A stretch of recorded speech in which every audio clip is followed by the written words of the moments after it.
Hello, everybody. Welcome aboard. Happy Monday. We're back with another GA Monday. I hope you're all doing very well tonight. The intention was to do some FS economy hops, but it's not working right now with the Carenado. So here we are. Anyway, we're going to do some flying. I'll do the same route that I was planning to do in FS economy because it looked like a pretty good route. Hey, JP, what's going on, buddy? It's good to see you, man. Happy Friday. So yeah, if you have your copy of Microsoft Flight Simulator, feel free to come join me tonight. ! Route is our route that we're flying. Taking off out of Papa Alpha Whiskey Golf. And we'll see how the multiplayer works. I want to do a big multiplayer flight on Wednesday. Pilot Edge still don't have a client there. Still don't have a VATS. I think VATSIM client is, well, yeah. Anyway, there's more to come on that. This route tonight, though. We're down here in southern Alaska, like way southern Alaska. I don't know what you call this particular area. Like, it's not the Pacific Northwest. Is it the Canadian Rockies? Or what? I don't know what you would call this area. That Sim client works, but SimConnect bug. Yeah. Yes. Yeah, so okay. So if that's public, then yes. So on Friday, we discovered a bug with the release version of Microsoft Flight Simulator and the VATSIM and Pilot Edge plugins that murders FPS. Basically, it makes the sim unplayable. So they're working on it. You've got the finest people working on finding a fix for that because everybody wants their VATSIM. Yeah. So how you guys doing? I was gonna do some more flying yesterday. So just go all the way back to Saturday. On Saturday, I found myself playing around with some config files because I was trying to see what I could do with FS economy to get things working and yada yada yada. And it turns out that I changed a config file and I changed the title of one of the airplane, like of the TBM. Because I thought maybe that would make it work in FS economy. It turns out I was trying to use the wrong plane in FS economy. We won't talk about that. So I changed the name of one of the airplanes, and it silently broke my simulator. I could not load in free flight into any airplane. I was a little bit bummed by that because I was going to do some flying around and just kind of have a good time with it, but that didn't happen. So I did what everybody would do, and I posted on Twitter about it. And I left the house for the afternoon. Came back later that afternoon, was messing around with it some more. Eventually, I was like, you know what? I made that one change this morning. I wonder if I delete the TBM folder, if it'll re-download it, which it did. If that'll make it work, and it did. So that fixed my sim. But at that point, it was too late for me to jump in and do any flying. So I didn't get to do any flying yesterday. I'm a little bit bummed by that. But we're here. Can you upgrade from standard to premium in the built-in marketplace? Yes. The two premium editions are available as a purchase as DLC in the marketplace. I would also assume that if you are a Game Pass subscriber, you could simply purchase the two add-on packages and upgrade your sim that way. But I don't know that for certain. So yeah. Asterio, good to see you, man. There's a voice I haven't heard for a long time. Well, we've been here all along, dude. Where have you been? Pacific Fjords. Sure, we'll go with the Pacific Fjords. I'm curious if anybody's going to fire up or be able to log in here and join us. So yeah, I hope you guys are all doing well. I'm looking forward to some flying tonight. How about you guys? Good, great. So I picked the airports tonight. I was going to do some proper instrument flying and whatnot, and we did a little bit of that on Saturday evening. So I decided, hey, let's go find some fun FS economy routes. I'm like, well, we haven't done, like, the Pacific Northwest is beautiful. I did some stuff up here early in the alpha into Stewart and whatnot, and I hadn't been up here since. So I was like, all right, this is a perfect place to go. So put together a route.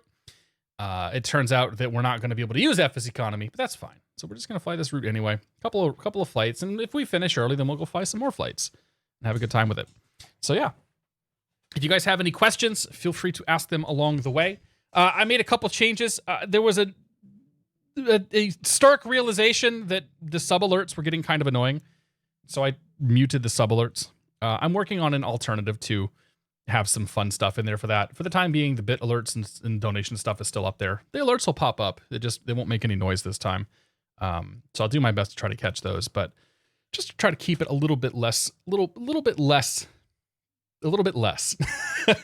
as we're flying along here. So we'll and eventually I'll put another sound or something in there that's less annoying. But Power to Nothing, thanks for 17 months, man. I appreciate that. Saldino, thanks for the 100 bits. 350 megabytes of 95 gigs.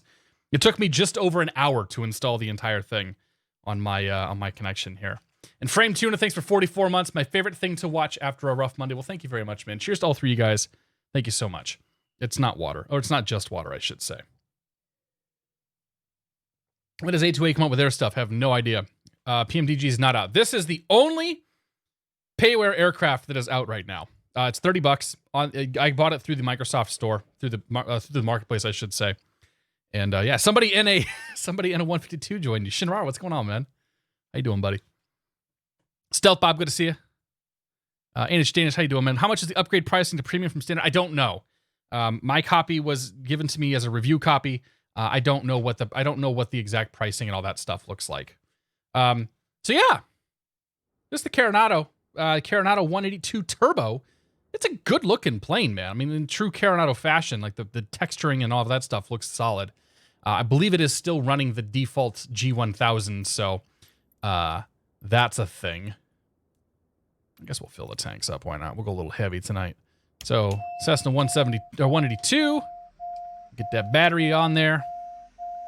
Prop forward, mixture full forward, and we're gonna prime the fuel. I don't think it matters if we prime the fuel pump, but or prime the engine there. We'll prime her up, crack that throttle. Beacon light. Oh, you shut up. Beacon light, nav light. Parking brake is set. Warp up. Open the cowl flaps. Do the windows open? Oh! The window actually opens. It's the first plane that has an opening that has a window that opens. All right, let's hear what this is. I heard the sounds were a little disappointing, but we'll see. Ooh. All right. That's not bad, right? I guess we'll see in a second.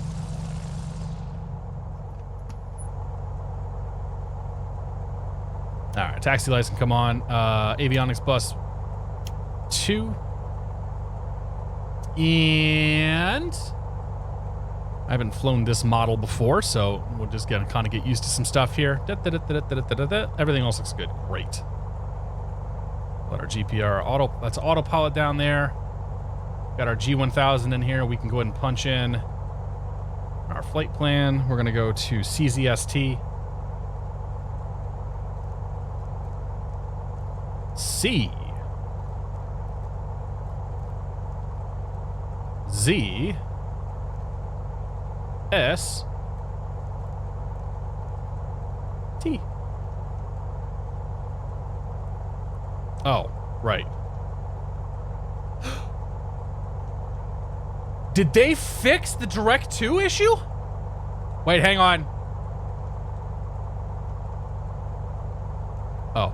Well, no, they haven't quite, because you can't, there's no approach to put in here. We'll do some, we'll test this a little later and see how it is. I don't think it's changed anything. Okay, so we look at a map out of here. We're gonna follow the fjords and canals and all that crap down to this east and then southeast. And we're just gonna kind of do low and slow, making our way down the waterways here. I think Ryland Bay is where I'm gonna turn towards the airport. And we'll see if we can find it up there. So I don't have a moving map, so this will be interesting. All right, so we're gonna head east out of here, follow the eastern passage, and just follow that body of water and crank it around, and go from there. Great. Oh, you know what I meant to do? I meant to change my view height in the camera. Oh, yes. I can once again be a tall man. Apply and save. Oh, that's so much better. All right, let's go taxi. Let's get out of here.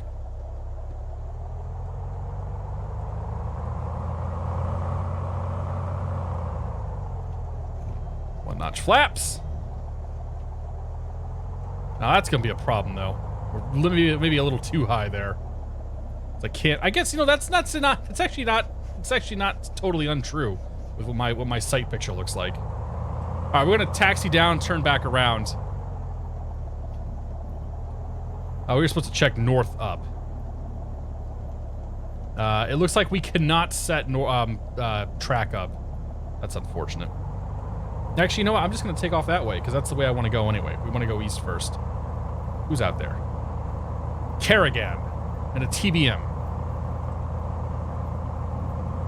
All right, here we go.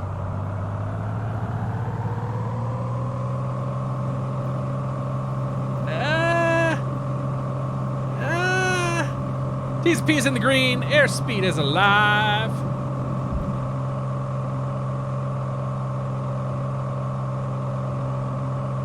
Oh. Set my altimeter too while I'm at it. Oh boy, I'm not sure about them sounds. Harder, harder, harder, harder, harder, harder, harder, harder, harder, harder, harder, harder, harder. Harder, harder, harder, harder, harder, harder. Anthrax, thank you for the bits, man. Cheers, buddy. How do the sounds get worse in a payware aircraft? I know the sounds are pretty good in the default stuff. This is, well, hey, that's why we're flying it tonight.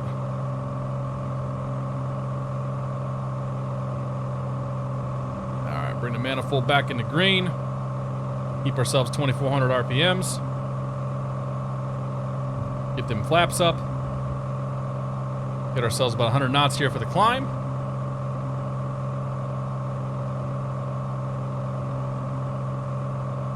And off we go. I'm going to move myself down just a little bit. Just a touch. Just a touch. Let's go back down. Let's split the difference here. 65 maybe? No, I still can't see out the damn window. All right, we'll go back to 50. Back to default.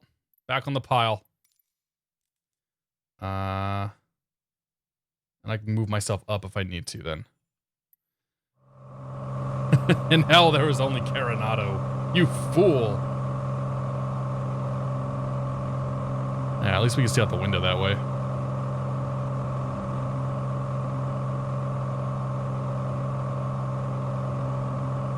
I don't know, what do you say, 1,500 feet? Should be good for the cruise here.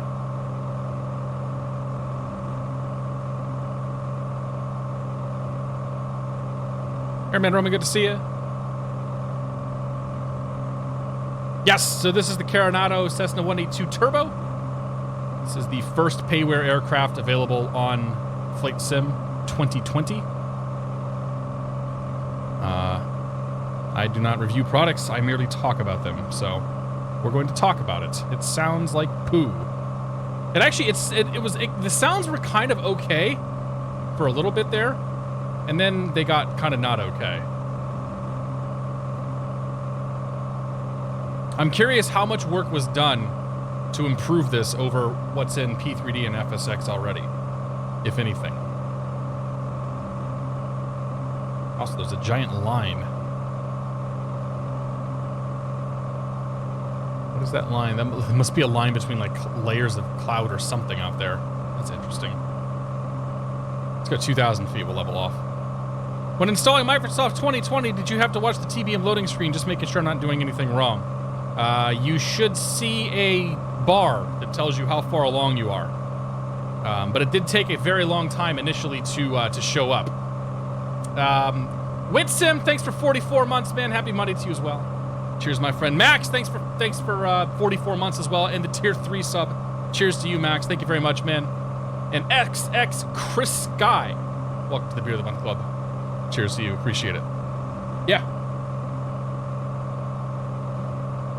We have a guest. Let's turn the autopilot on for a second.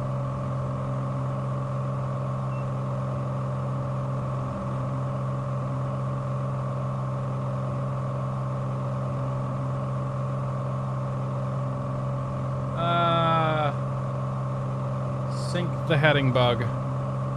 Go into heading mode. Just pull the power back a little bit here in cruise.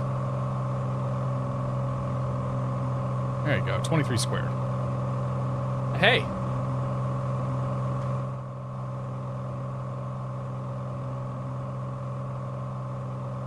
What's going on? Do I have to get one of those things for you? Nah, you got a thing already. We'll bring out Mike's toy later. Mike McSheedy Pilot got her a toy tonight. Yeah, she's gonna take that one anyway. Hi. Yeah, is that so? You don't smell like poop anymore. It's very good. Oh, is that so? Do some more of that for them. How tired are you, kid? Exhausted. Our favorite little co-pilot. Yes. Hi.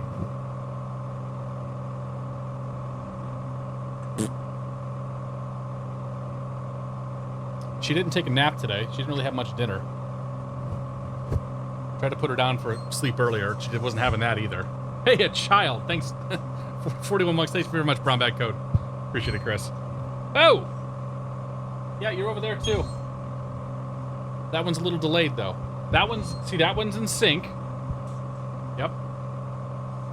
Yeah, I know. It's funny, isn't it? Kid, we're going to crash the airplane here in a second.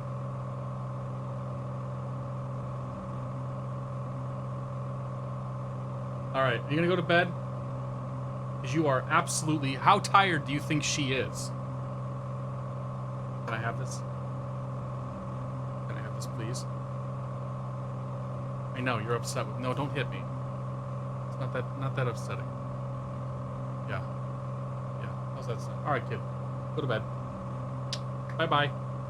Bye. Bye. There you go. That's a wave. Bye-bye. Did you get rid of the toy? Okay. Bye-bye.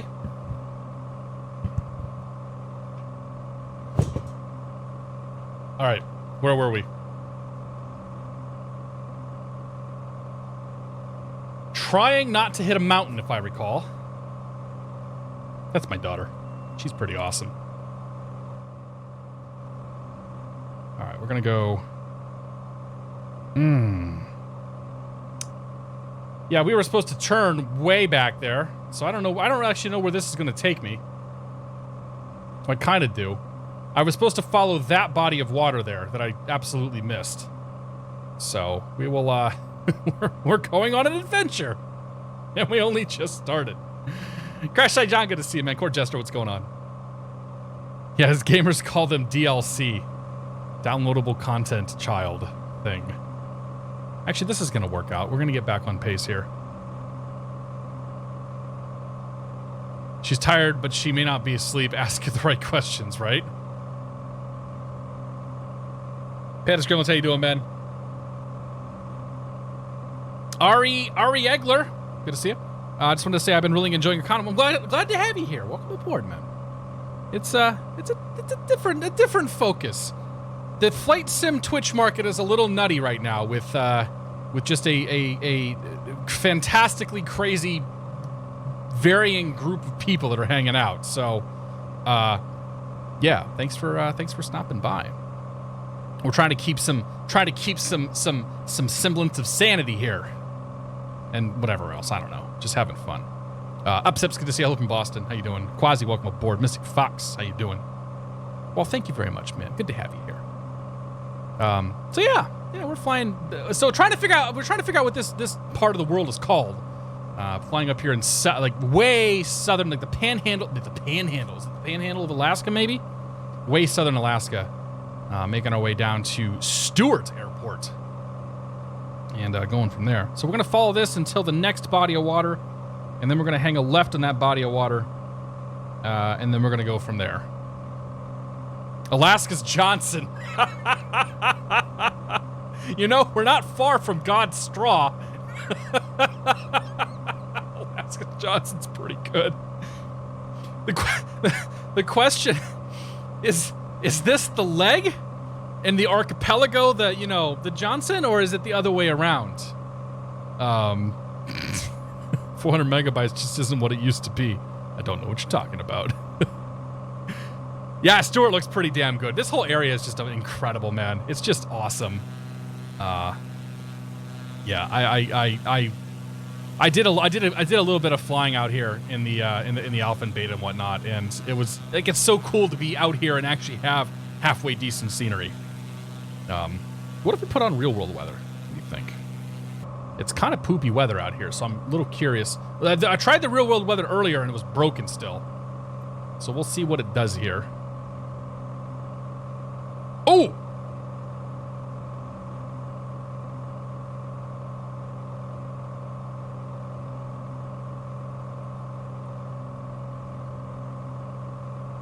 I guess the weather's working again. Well, that's not much to see. Oops. Hey.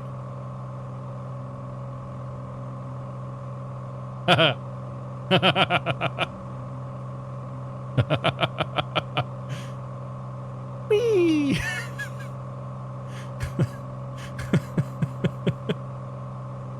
All right. Well, we'll do some flights later with real world weather. How about that? Let's go back to few clouds. Just so we've got something to look at here. What's the difference between the 152 and the 152 Aerobat? I have no idea, honestly. Oh, potato. I'm a pretty big dude, and there's basically zero chance that I will ever fit into a Cessna 152. So I haven't really done a whole lot of digging into that particular airplane. Hey, Chewy, how you doing, man? Oh, sorry, yeah, I'll get the beer going here. Chewy, thank you very much for 25 months. Cheers. What is sanity? I remember such thing, right, man? How you doing, man? Good to see you, Matt. Kylex, thanks for 9 months as well. Cheers, buddy. I had to disable the sub alerts. I'm gonna have to got plans to redo the sub alerts, and we'll figure that out. They were getting a little excessive and a little annoying with the streams over the weekend, so we're back to silent. We've got silent notifications for the time being. Doesn't look like beer. Yeah, Vordium. It's a vodka and soda water. A fairly healthy pour too. So, for those that are concerned, I didn't feel like having a beer tonight. I just was not. I didn't want to get super bloated, you know. The 152 Aerobat can do a barrel roll.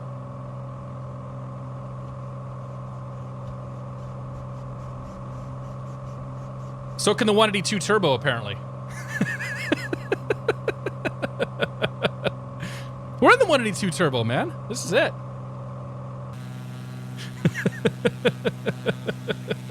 Barrel for vodka. I generally agree, but I wanted something different tonight, okay? Erratic, good to see you, man. Thank you very much for your support. Welcome to the Beer of the Mud Club. Cheers to you, my friend. It's actually an aileron roll, not a barrel roll. Listen, you. Okay, it's close enough, damn it.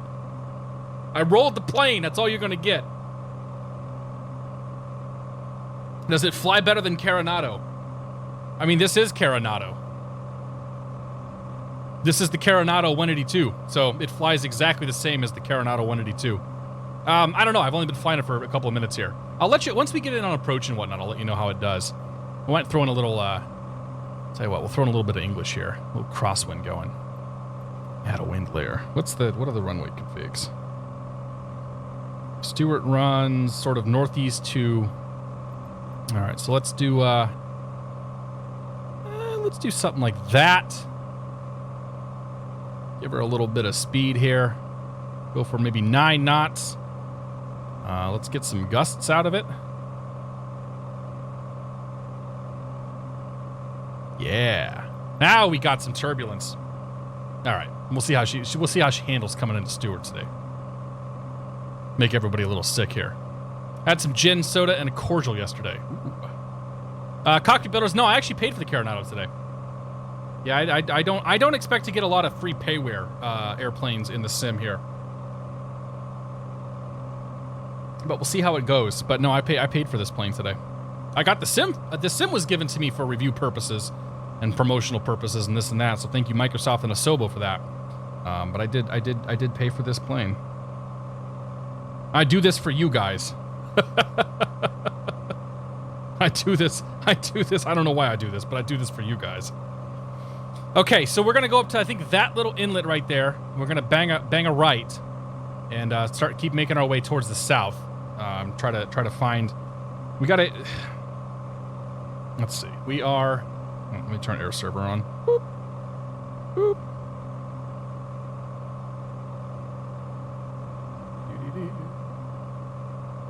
Whoa, what happened to Air Server? Whew, it's a tiny window.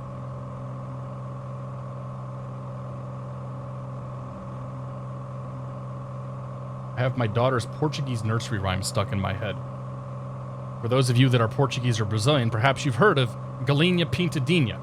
And if you had, then you know the torture that I'm living through right now with this stuck in my head. All right, so we are here. My path is going to take me down here.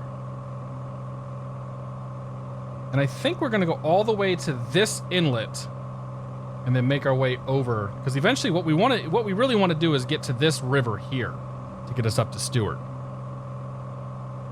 But I don't see a good way to get there. I mean, we could turn in like Walker Cove and kind of make our way through, but I really do think that this is going to be the one that's the easier one. So that's the plan. Now we just see if we can execute on said plan. It's not Baby Shark, but it's kind of just as bad, really. Jay Cross, good to see you, man. John, where can you purchase the plane? I bought the plane directly through the Marketplace tab. So I bought the plane directly through the Marketplace tab within the sim itself. So I have the Steam version of Flight Simulator.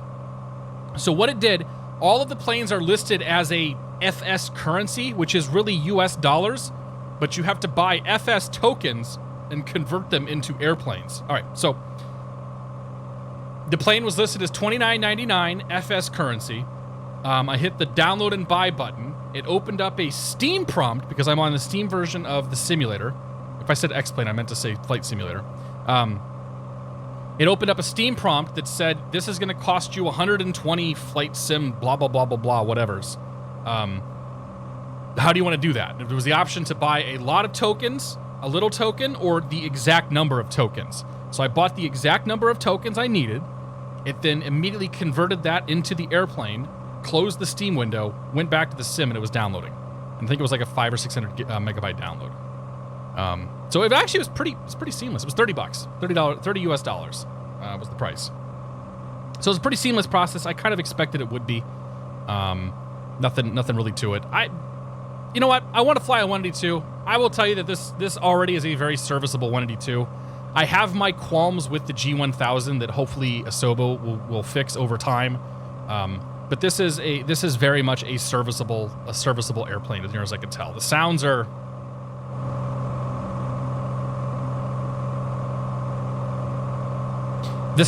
at cruise are about what I expect from a 182. This is probably not too far off of what our 182 sounds like. The sounds when we were full power and whatnot, they were not very good. The startup sounds were not great at all. If we go outside... Oh! Hey, we've got friends behind us. Hello, friends.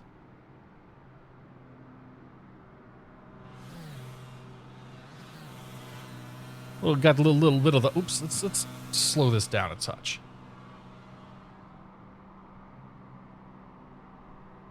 There we go.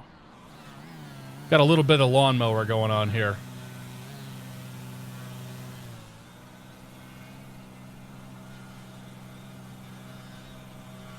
Yeah.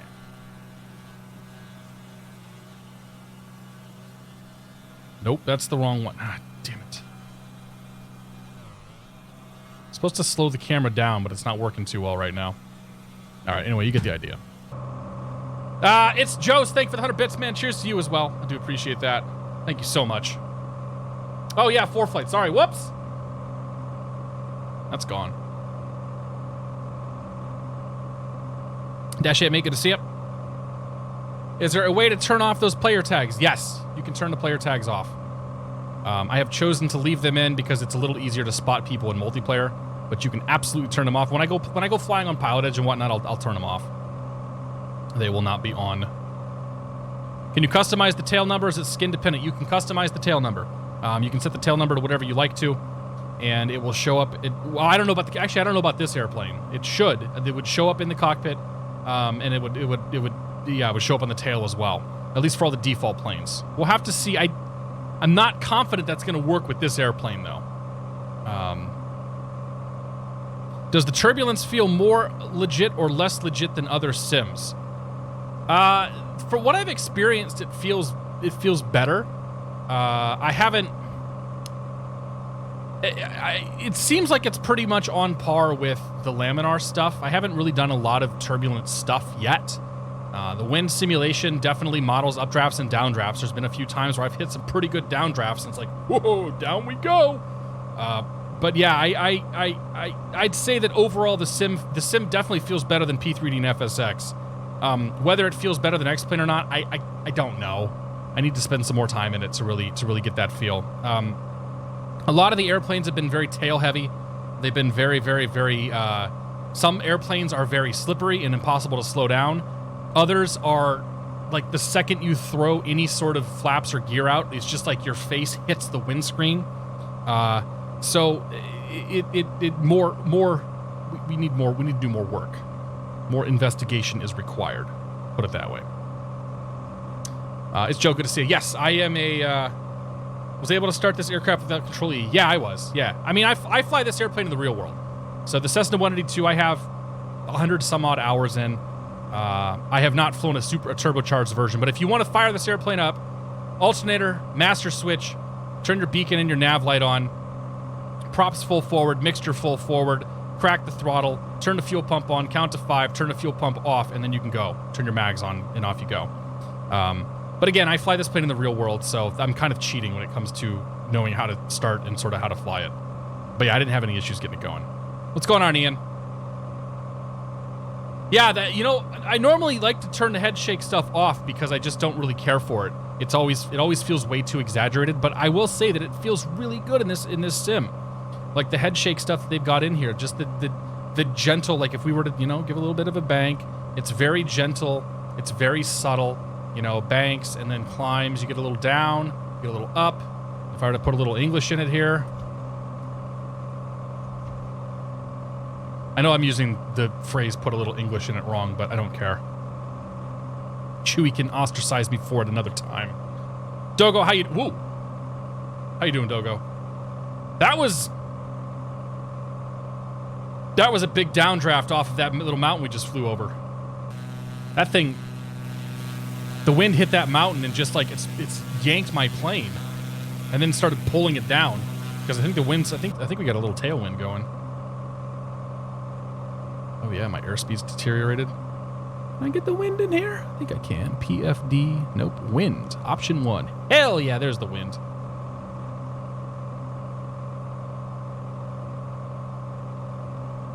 That's what I want to see. Nice.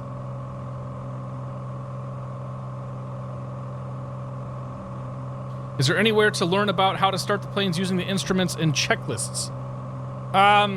YouTube.com/catstrader, Twitch.tv/catstrader. I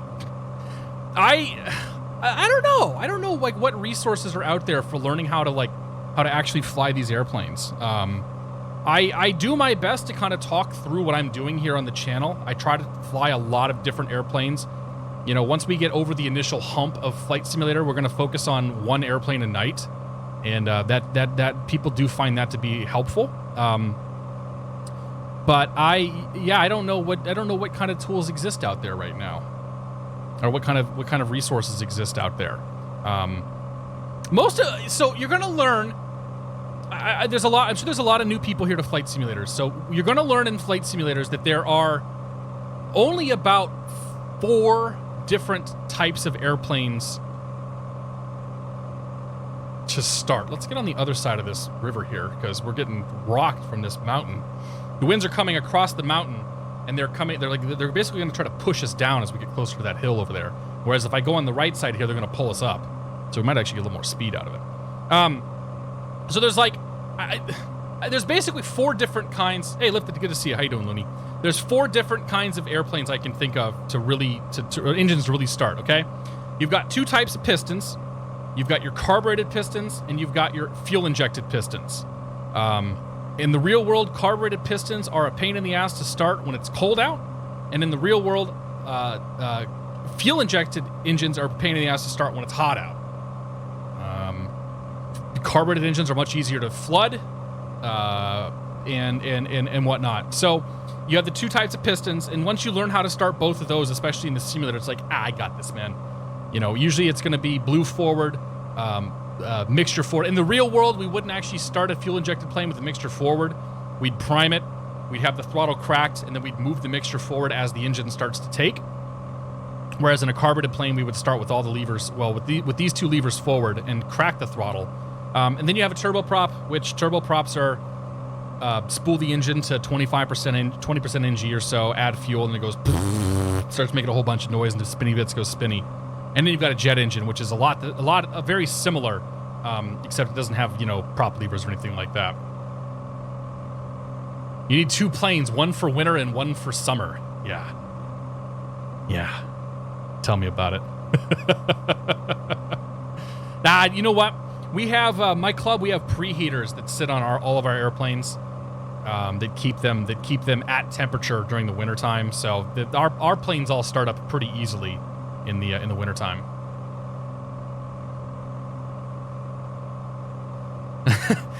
Seat back pocket says 4 times the planes. Those that have bugs from the developer, those that randomly show unproducible bugs, those that run great but with terrible performance, and those that run great with wonderful documentation. Well, I've certainly seen 1. I've definitely seen 2. 3 is, you know, 3 happens, and 4 never happens. 4 doesn't exist. That's a unicorn, man. I'm sorry. It's pretty good, though. I like it. Does the third-party aircraft have rain effects and icing effects like the default aircraft? I'm assuming so. We'll play with weather on the next leg. I'm gonna assume so. I haven't. This is literally the first flight I've done in this airplane, so we're gonna kind of all learn how this thing works together. Yeah. Easton AU says looks great. Hello from Austria. Hello from Boston. Cheers. Good to see you. Number 4 does exist. It's Majestic Q400. You are completely correct, K-Buff. Yes, the Majestic Q400 is oh man, it's a magnificent airplane. It's fantastic. AJ Sim planes are pretty close, but the performance on them kind of took a dive when they did the very last update to those. Like the 727 just never quite ran that well for me. It says north up, but the menu button doesn't work. So we should be able to click the menu button, get a menu over here to change it to... Oh, wait, no, wait, huh?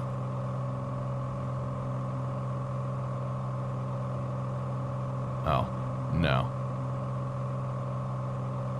Waypoint, auxiliary nearest. Display. Oh, we apparently have some terrain radar ahead of us because, you know, topo. Oh! That's cool. All right. Let's turn that off, though. Weather. Horizontal.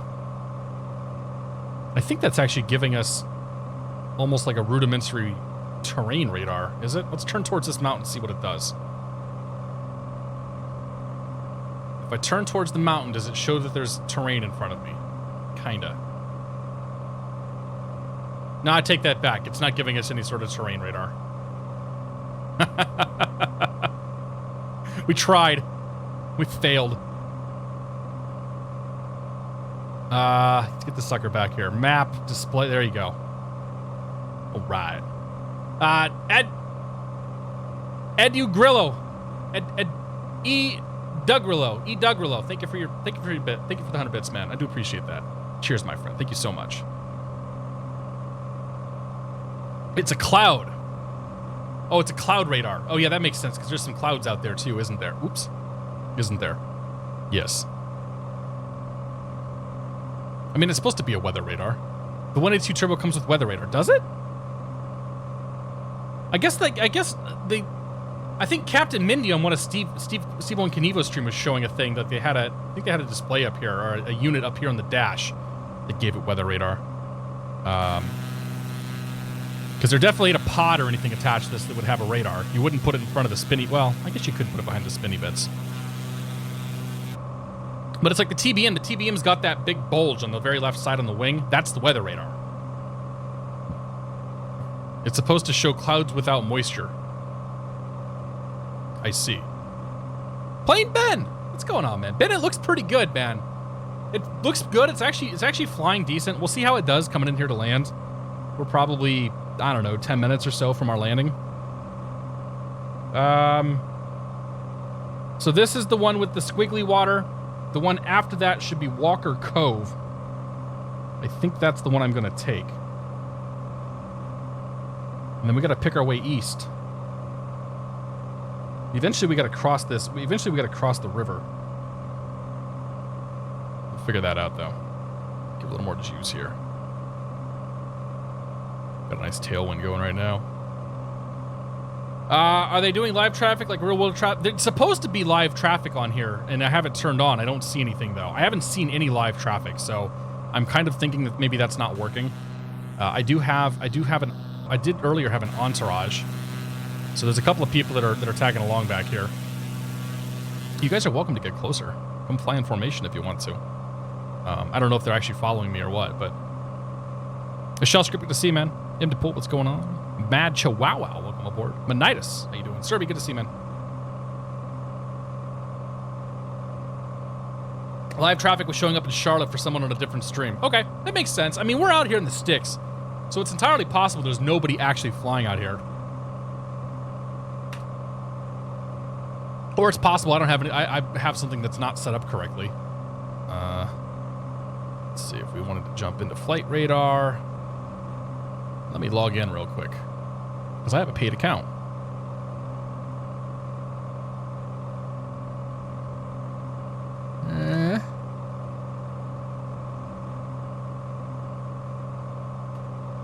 Nope.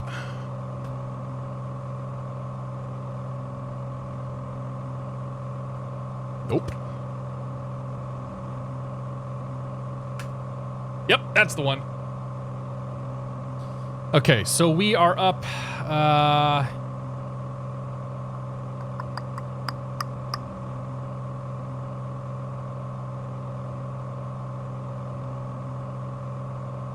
Where is...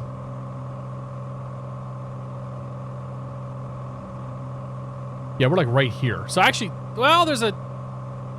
So there's that guy.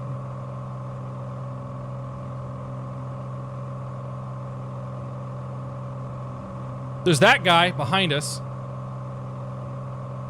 That guy's way up there. We're probably not going to see him. So there is somebody that should be around us somewhere, according to real world traffic. But I don't know. I didn't do a lot of testing of the real world traffic during the alpha stuff. So I don't actually know how well or whether or not it works. Yeah, it's using the default G1000. Arthur Kerr-Cat, good to see you. Arthur Karut. Siffle, what's going on, man?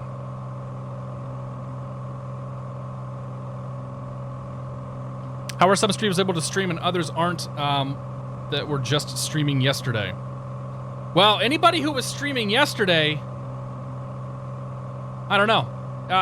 The only people I think that lost access today were those that were in the alpha and the beta. So if somebody was streaming yesterday and they had a bunch of watermarks, they would have lost access. That being said, the game is on sale in about half the world right now. So there's a lot of people that are able to access it because they have legitimately purchased the simulator.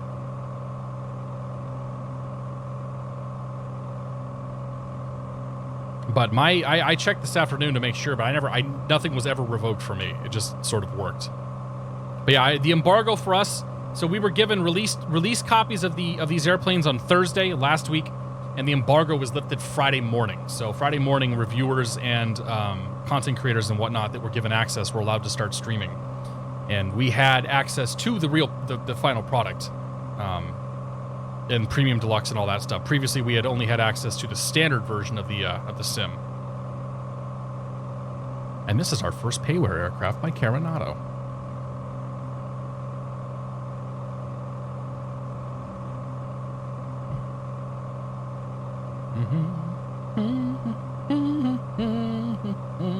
Max Archer, how you doing, man? Waiting for somebody to play on a plane with Wi-Fi and flight formation with themselves. That's actually a really good idea. I've got this video. I've got this video laying around somewhere. I was editing a real world flight while flying on a JetBlue flight. Thought that was pretty sweet. I think we might have to climb here. So this is Walker Cove. There's a lake formation, a Big Goat Lake over here. I think we need to go there.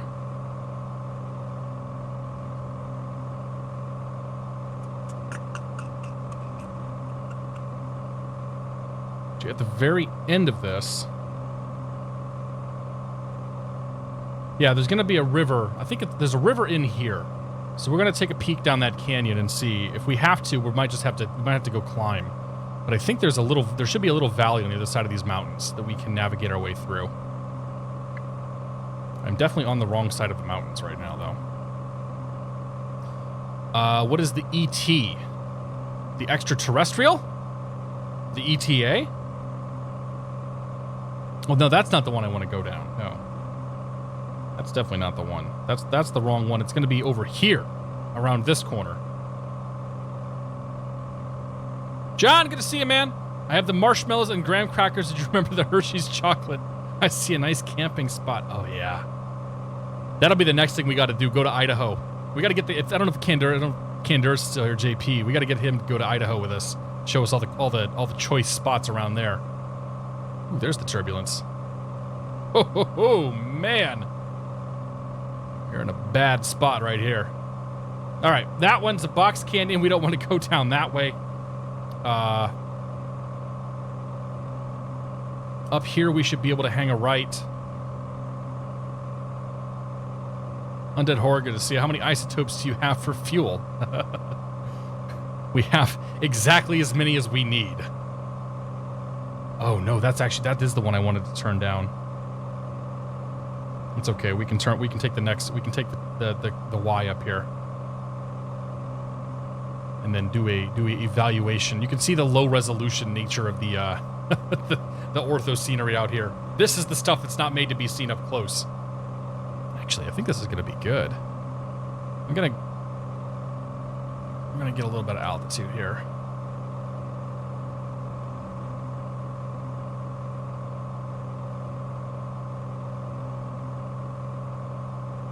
Might have to go up and over these hills. I was hoping to stay down in here and find passes, but might be okay through here. Let's get up to like 4,000 feet or so. See if I can get some altitude. Yeah, Chandel time. Yeah, it might be. That's a good point, actually. We'll get ourselves on the right side of the mountain. Or the valley. I did notice the standard version is available with Game Pass for PC. Yes, it is. Yeah, so if you want to try the sim, the best thing you can do is go give Microsoft $1, grab yourself Game Pass for a month, grab the standard edition of the sim, and see if you enjoy it or not. I think a lot of people are probably going to be doing that. I'd recommend that. Game Pass is like the best value in gaming right now, though. I love Game Pass. I have my ultimate subscription paid out through, I think, like July of next year or something. And I keep adding time to it whenever I see sales. Oh boy. Now we're getting some bumps. Okay, so there should be, on the other side of this hill over here, there should be a small lake. That's going to be Walker Lake. I still would like to be climbing. A little more altitude would be fantastic. We could take a right at Walker Lake. That'll take us down to another little valley. At the T of that valley, we're going to hang a left to go 2 rivers and hang a right. I'm going to see what I'm looking at. Here we are. Walker Lake is right here. So we're going to go this way, this way, this way, around here, and through there. Is there a lake down there?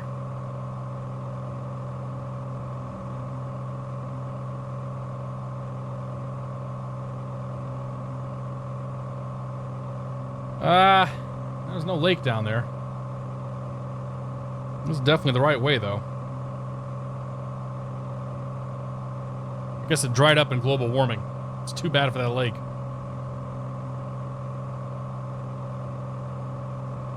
We want to be on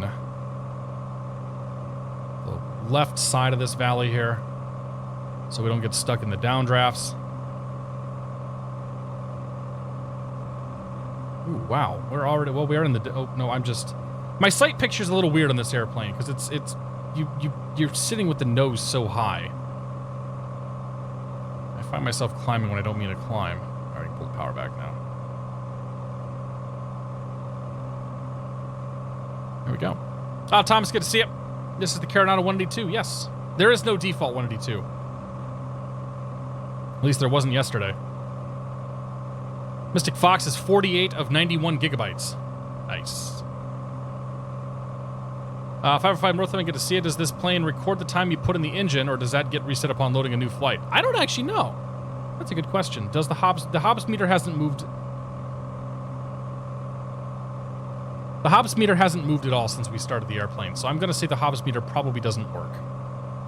That's asking a lot from a Carenado airplane, if we can be honest here.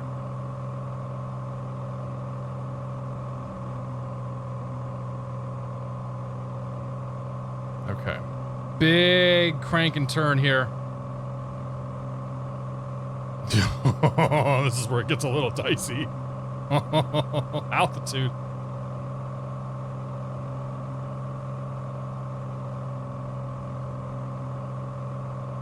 Free flight, my kind of plane. Yeah. It's Carenado. You need a rep for the Hobbs meter, right? Well, I don't think. Do you think maybe we'll see rep in the new sim here? Because that'd be kind of cool.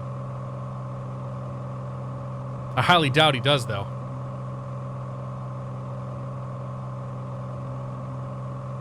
Oh man, this is quite the active area we're flying through.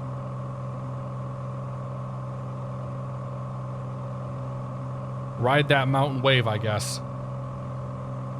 Okay, so I should be able to stay on this mountain path. We're gonna follow it up here and around. And then we should end up finding the river here in a moment. What area is this?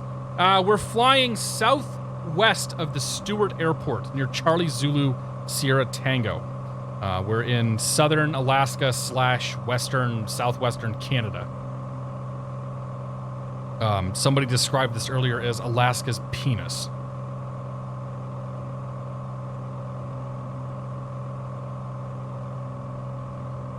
Callum, what's going on, man? I missed your question, but it looks like Chewy got you.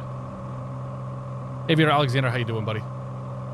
There will be mods as well for Microsoft Flight Sim. Yes, there will. Uh-oh. Yep, we gotta crank a left turn here.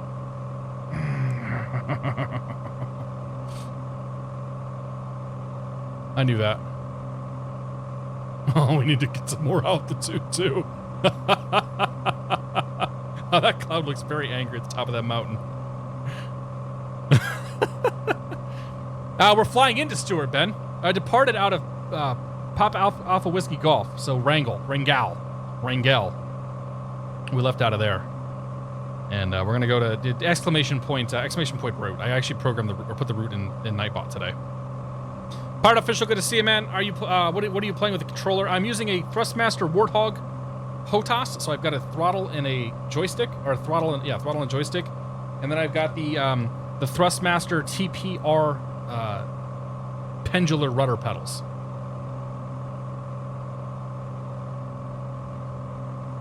I don't have a picture of my setup right now. We'll get one here in a second. Let's see here. Can I do this?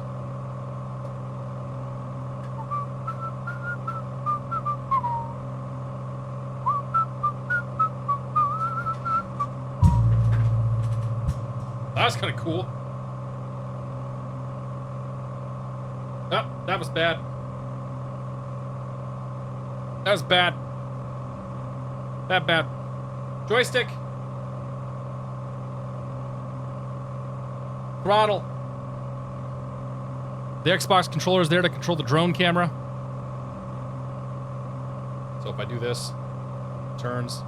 And then down here we've got the rudder pedals. There you go. Quick tour of the setup.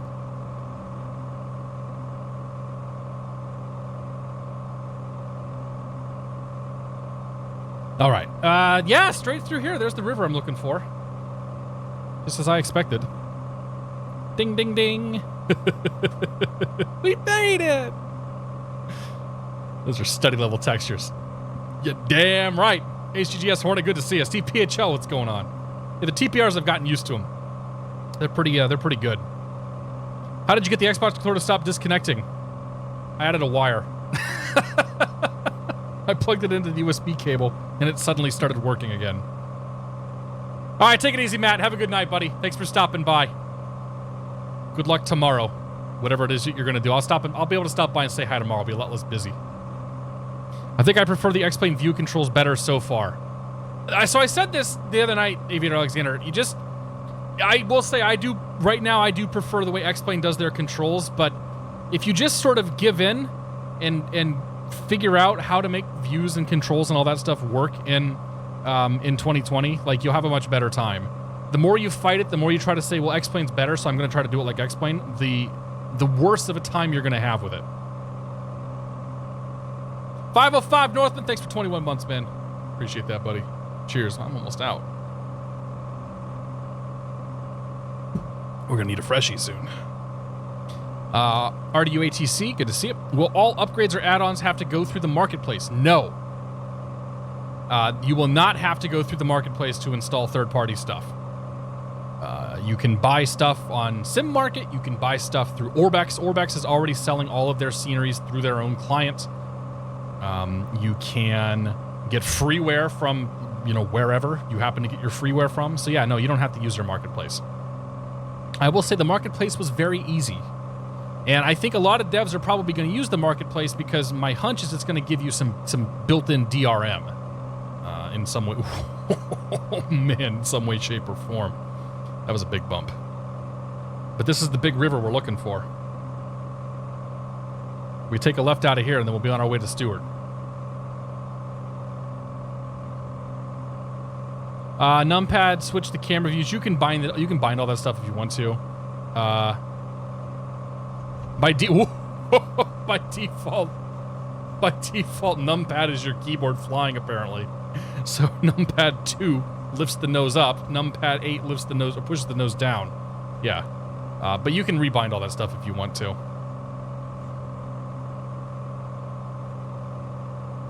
Okay. It's bumpy.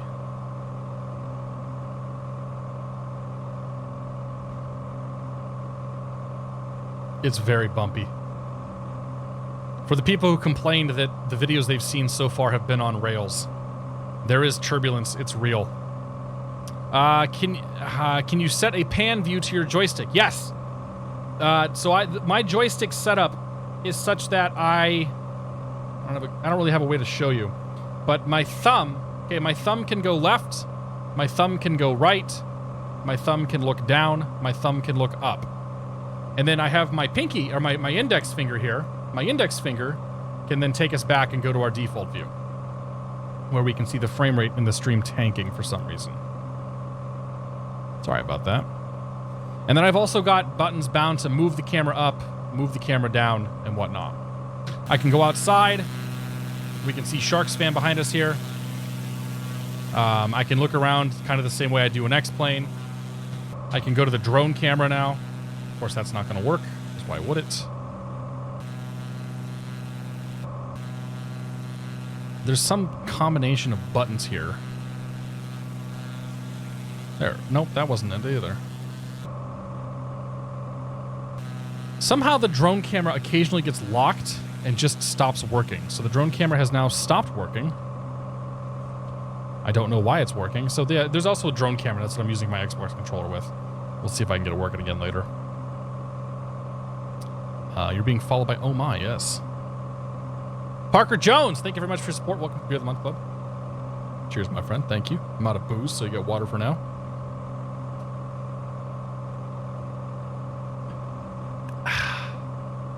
The watercolor is beautiful, and it will vary depending on where you're flying.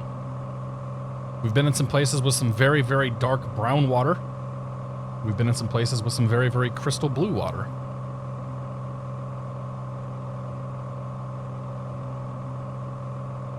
It's quite nice.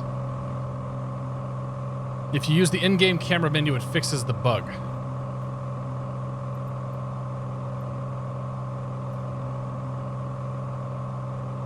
Oh, there's also zoom level and whatnot in here too. Well, that's good to know.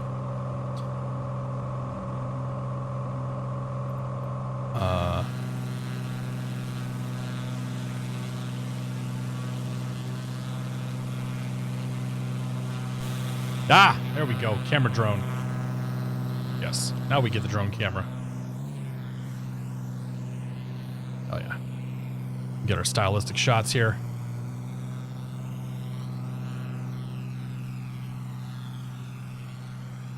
For some reason, it's not adhering to my make this go slower command. There it is.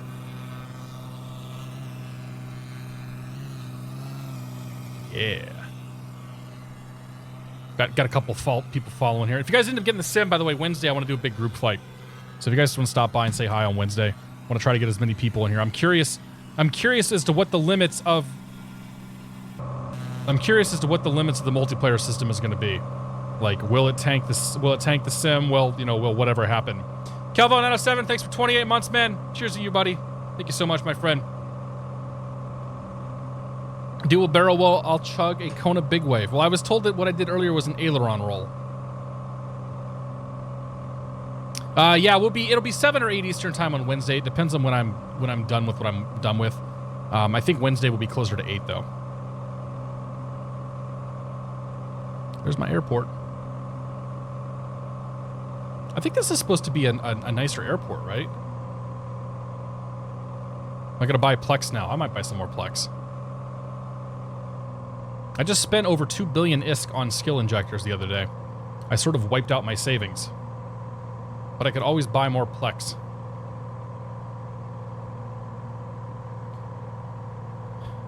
Should we do a pattern here? Sure, why not? Let's do a couple laps in the pattern. And we'll see how she handles, see how she does. All right, let's go. Engine's full. Mixture's already full. Or props full, I should say. Mixture's already full. Lights are... Oh, whoops. Turn my lights on. Don't think I ever squawked to Charlie either. I don't know if this makes a difference. Hey, those of us flying around me, can you squawk 1200 in altitude? I'm curious if you'll show up on my on the moving map here. I don't think it works though. Sporty Drifter, thanks for your support, man. Welcome to the Beer of the Month Club. I do appreciate that. I'll cheers you here in a moment. M. Taus, thank you for 7 months. Keep up the great work. He says, thank you so much, my friend. Actually, here, thank you guys both. I appreciate that. We're flying into CZST right now. Let's get that speed back. 1-notch flaps. How many flaps do we have here? Alright, this is the part where we get to see how she does. A little bit on the low side.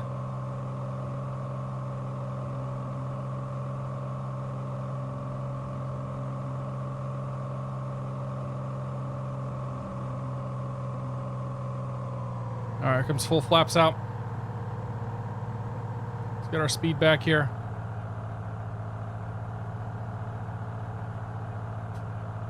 Good for about 70 knots.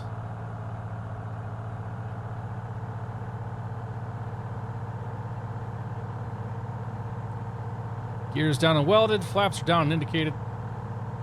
Flaps are down and indicated. Prop is full. Mixture's full.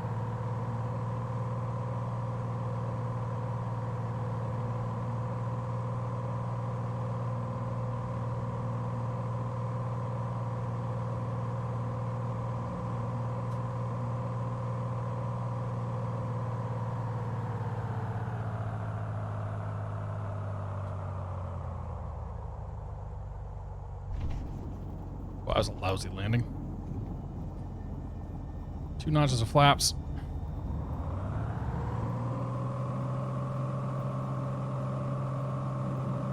Speed's looking good. Airspeed's alive.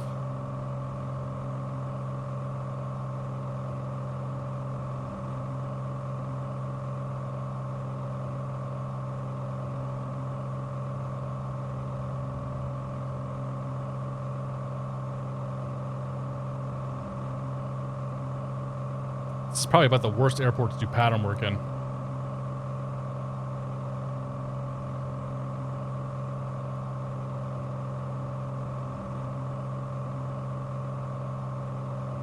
Our base to our crosswind here.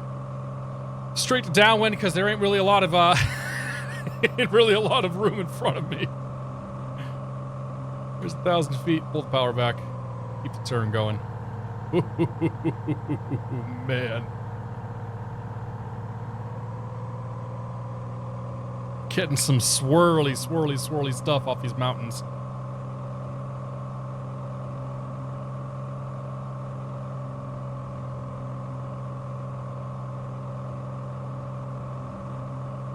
There we go.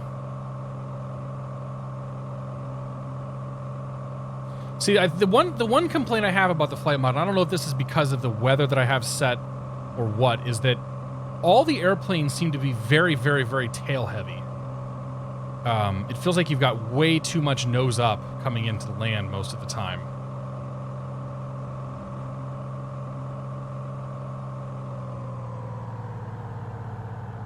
There's notch flaps. 500 foot per minute descent rate established. Get that speed back. About 90 knots or so. 13 inches. Actually, 13 inches is about what we do for the descent in this plane, so that makes that's not too far off. We should be about 85, 90 right now. Still a little bit fast. Coming down. It's going to be a hard left turn here to get this thing cranked back around. That wind's going to want to push us into the mountain.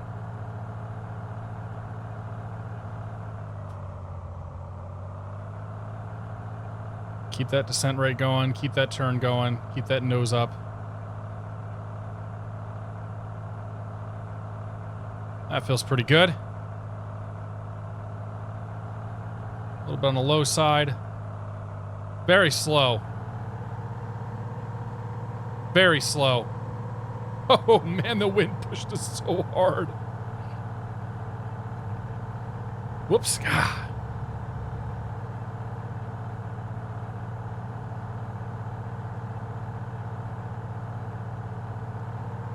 on, power. Let's go.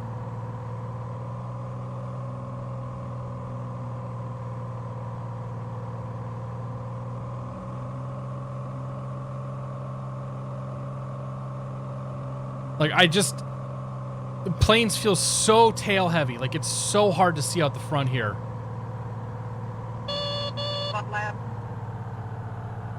We can try another one with winds calm, I guess. Undead Horror, thank you for 100 bits, man. That's, yeah, Undead Horror is Cyric, right? I think I remember that from the other night. We're a little on the slow side, but whatever. Just want to catch me a center line here. Okay, well, we caught the 3-wire there. Oh, a lot of rudder, a lot of rudder, a lot of rudder.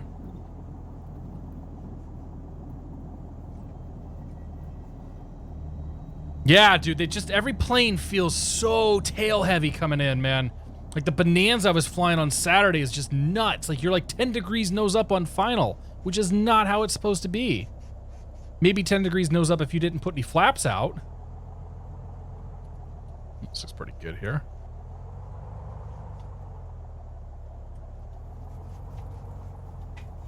I think this is an airport that they've touched up pretty good.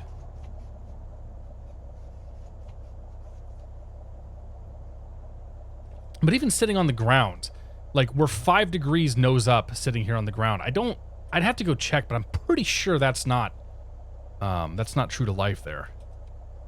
All right, park brake is set. Let's go. Taxi landing, nav, strobe off, beacon always stays on, avionics bus 1 and 2 off.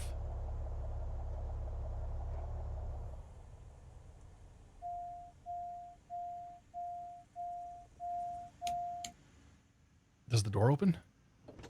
Hey, the door opens. What do you know? Buddy's running his TBM over there. And we got a Baron as well.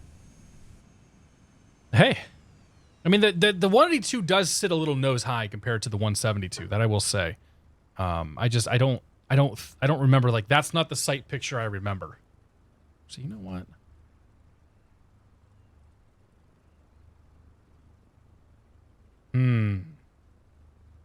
Hang on.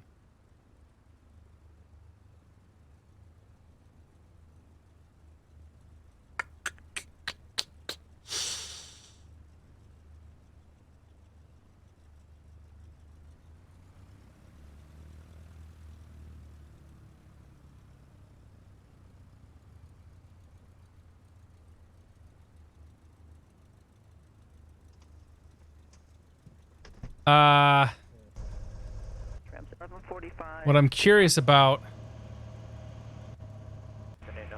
Yeah, so this is the 182, by the way. This is the sight picture. This is okay. Flaps aren't even down yet, so here come the flaps in a second. Full flaps. So like this is the sight picture that you're supposed to have, right? Maybe a little bit of nose up attitude, probably 1 or 2 degrees. Like you can kind of get an idea just looking out the side here. Like we're more or less level. We're certainly not coming in like 7 degrees with the tail just dragging ass in. I was a little bit on the slow side coming in there as well, but like the planes are so draggy. Like that's the thing I just can't, like that's the thing that bothers me the most. That's the thing I think is probably the furthest from being correct. Because you're just supposed to get it, and then, you know, when you get over the runway, you're only nosing up maybe 3 or 4 degrees. And you get a really crappy landing, but we won't talk about that. Even, you know, even so here, that view right there. No, not that one. Move it up just a touch there. There you go. Yep, good job, guy. Back in the cockpit. So if I were to put myself where that... No, that's not the one. This is the one. Where that camera is.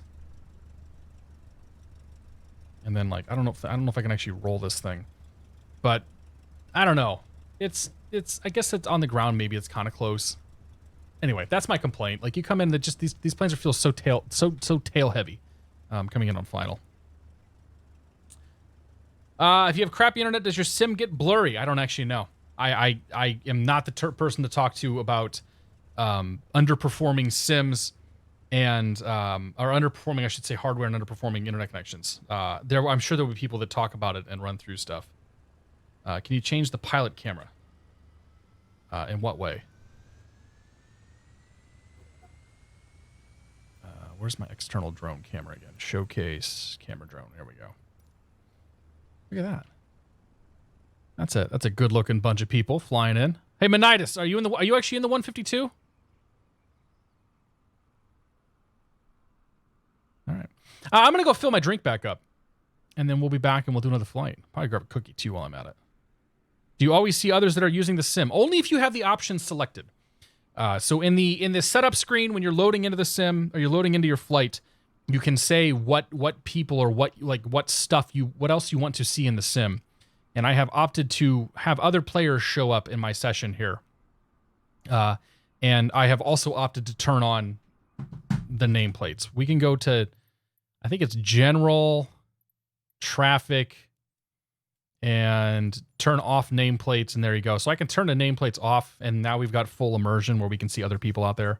I have the nameplates on just because for the multiplayer stuff it's easier and it's more fun. It's more fun when people can see their names. Traffic on, apply and save, go back. Yeah.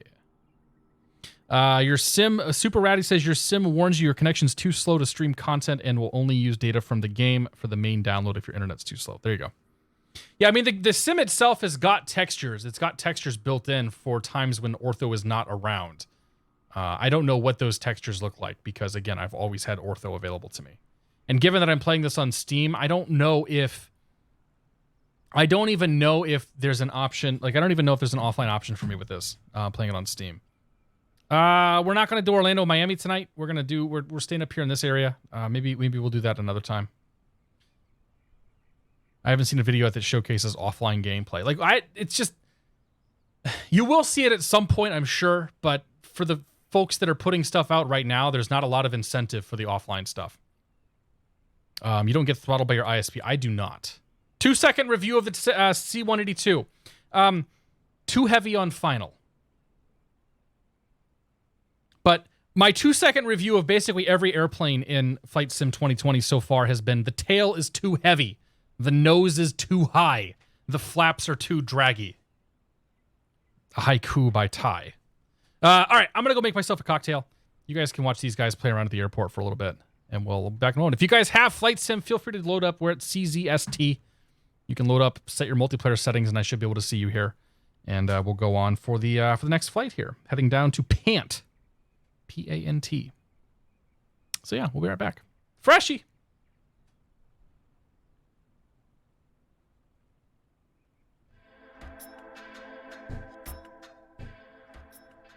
Be right back.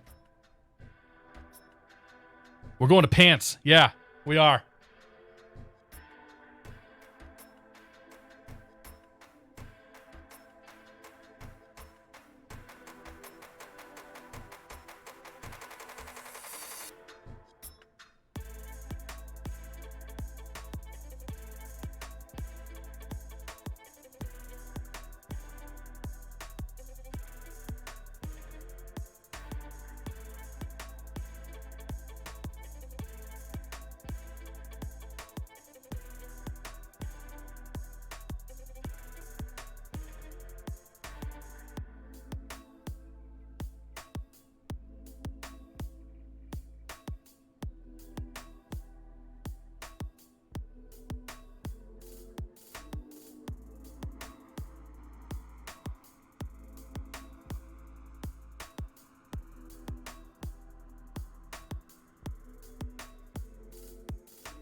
Hey. You ready to go to Pant?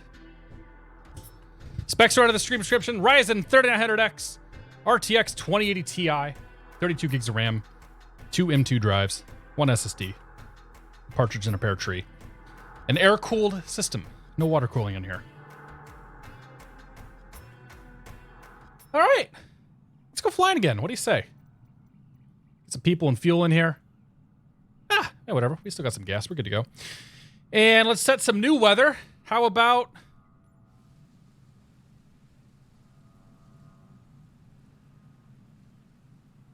That's a significant amount of rain. I wasn't expecting that.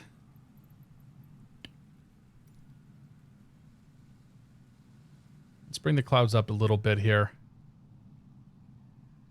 Yeah, how about 45? Oh, that looked pretty good. 4,500 feet. A little bit of rain. Oh, yeah. Let's do that. All right. The inside of the cockpit is not getting wet. It's absolutely not realistic. Throw it all away. It looks so good, though. Holy cow, the rain effects in the sim are so good. The weather, man. The weather just... I can't wait to do some real IFR flying in these planes. I'm so excited for that. All right, bring the nav lights on, master on, or alternate on, battery on, initializing system. Prop is full, mixture's full. Go ahead and prime this thing for a second. Crack the throttle, then prime it. 1, 2, 3, 4, 5. Shut you up. Clear prop.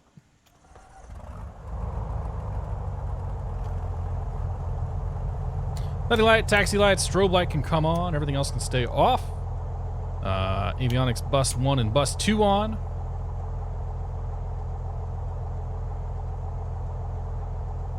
The real world weather is nice when the winds actually work. Yeah, I loaded up at one airport earlier and the real world weather was broken. And then I loaded up at another one and it seemed to be working. So I think the answer to that is it just depends. Depends on the whims of the Asobo. It's all right though. All right, park brake is off. Let's go taxi here.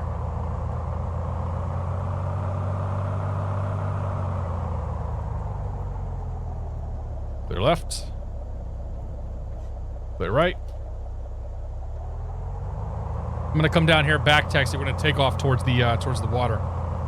We're heading out of here. We're gonna run down to, I don't know, a whole bunch of cabins. Make our way to the west. Down to Pant. We'll figure out where Pant's at. We got Ettore Gershon up there. McShady Pilot, thanks for gifting a sub, man. I do appreciate that. Undead, thanks for the bits. Old Buzzer, thank you very much for your support. Welcome to the Beer of the Month Club.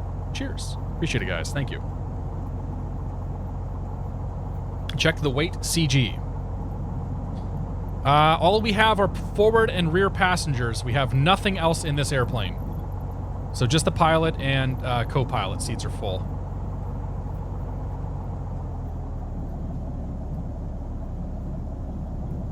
All right, let's go one notch of flaps. On down here, turn this sucker around. Just hit a circuit, landing the other way. Can I land and take off really quickly? Yeah, go ahead, man. You want me to wait for you, man, before I take off? Oh yeah, I see where you're at. Yeah, I'm gonna sit here at the end of the runway, but you'll be okay. There's no collision, by the way. There's no collision modeling in multiplayer.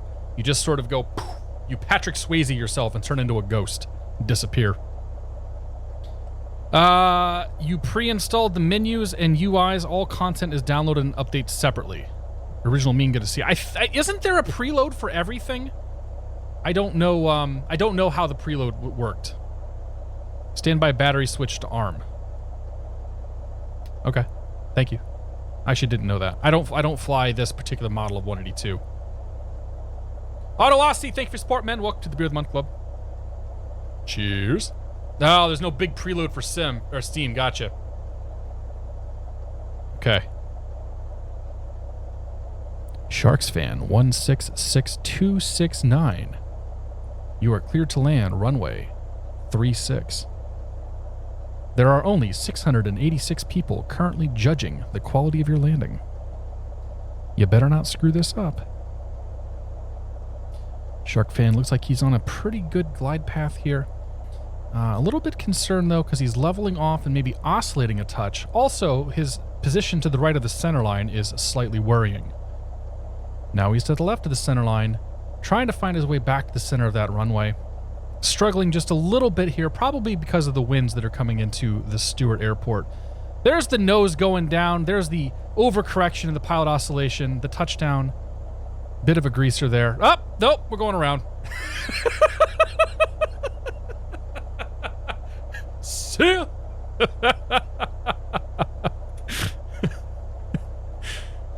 Don't choke. Stan, what's going on, man? All right, let's go flying. Power's up. T's and P's in the green. Here we go.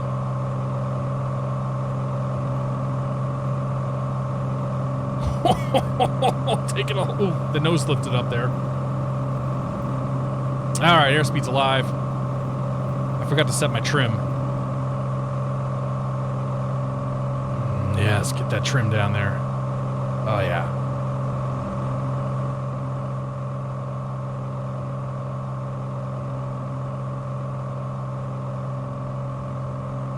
That looks pretty good, though, up ahead, I will say. I have no idea how far we're going to take this before I turn. Let's get our flaps in, 400 feet. I'm going to go ahead and yank that power back in the green. Up we go. This is already released payware, or does he have early access? This payware is already released. This is a third-party add-on by Carenado, the Cessna 182 Turbo. And I noticed it on the marketplace today. I think Chewy was actually flying this thing earlier, too. But I noticed it for sale on the marketplace today. It's the only payware aircraft for sale. In addition to this plane, there's also 5 Orbex sceneries and 1 flight beam scenery as well that you can purchase. So let's take her up to 1,500 feet. And we'll just cruise right down the river here. Right down the river. Yeah, 99 Tango looks pretty good. Fast Joe Testarossa sounds like crapware. Yeah, it doesn't sound that great. The sounds could use some work. Is this plane worth $30? I can actually comment on it now, and I'm like, I don't know if it's worth 30 bucks. It's all right, though. Like, you know what? It flies fine. If you want to fly a 182, this is going to be your best bet. At least for now. Like I was talking earlier in Discord, like Carenado is going to make a fortune on this airplane because they're the only scenery, like they're the only developer that has a payware plane out at launch. People are going to be curious. Like, what? I streamed this thing tonight because, to be perfectly honest, I'm curious about the quality of this airplane. And I knew people were going to ask me about it anyway. That was intense. Sharks, man. Did you have... What kind of weather did you have on, man?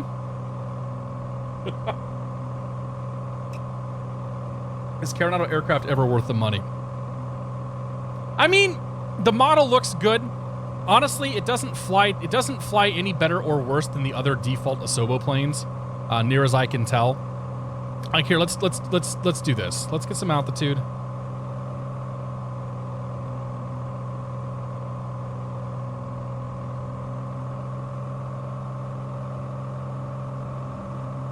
You think we can spin this plane? So we'll get some altitude, we'll do some stalls, we'll do some spins, we'll see how it behaves here. 3,000 feet ought to be fine. I know the ceilings are 4,500. This is exactly where you want to be doing stalls and spins. Exactly the spot. You can't spin it, but you can loop it when A2A releases. Yes. You know, I've actually never flown an A2A product. Ever.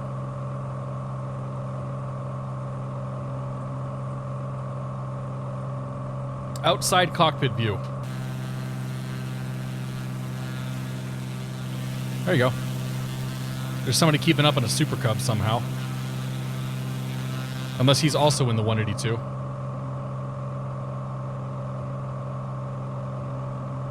Extremely Super Cub. Don't expect anything amazing until next year. That's kind of what I'm thinking. I mean, don't get me wrong. I'm having an immense amount of fun in this sim, even with how it is today. And I'm going to do a lot of flying, even slant alpha. Okay. Let's get the power back here. We're looking for 3,000 feet. Let's get our flaps out. We'll configure ourselves for landing.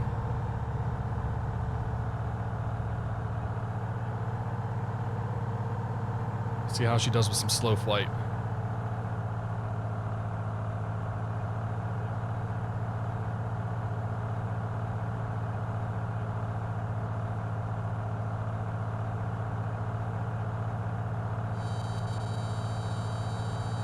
There's the stall horn.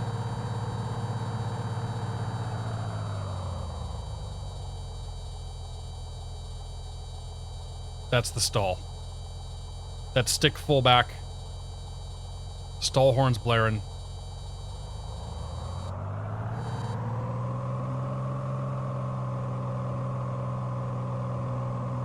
Okay, let's do an accelerated stall. with a spin.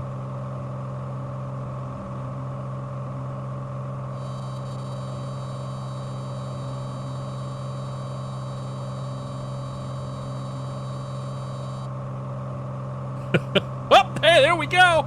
Woohoo!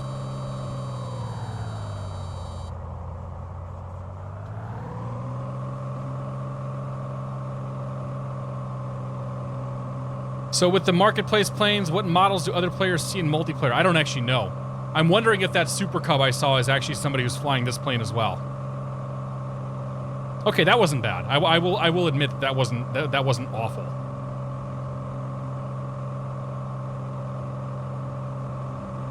Sort of spin-ish, right?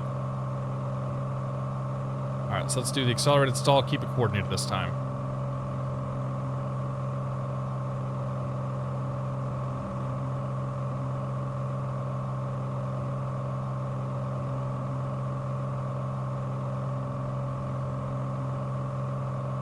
Taking more right rudder as we get our climb going here. Get that airspeed down. Get closer to stall. More right rudder. More right rudder. More right rudder.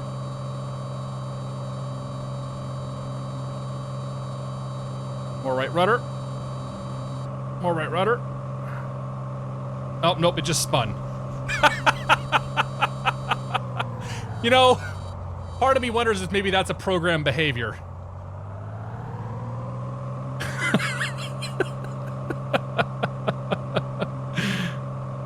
Out of all the planes, the 787 is the worst. Have not flown the 787. The 787 doesn't really interest me that much. First time Carenado plane spin. Like that, it actually feels like that might be programmed. Can I add you on MSFS? Yeah, you guys can add me. My name's Catstrader on Flight Sim. You're welcome to add me.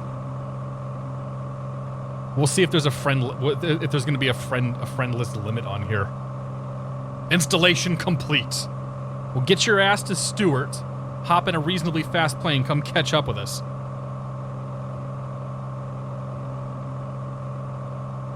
Let's go back to 2000. Oh, the flaps are out. Yes, right, I put those flaps down. That's why the plane's not climbing. Have I flown the SR-22? I did, yeah, I flew the other night. I mean, the SR-22 in terms of avionics is... Like, the avionics in that plane, the Bonanza and everything else are the same as what we're looking at right now. It's got this default G1000 that's passable, but not really capable for IFR flying. It's, you know, it's got the same sort of depth of system simulation where, you know, some things work and most things don't.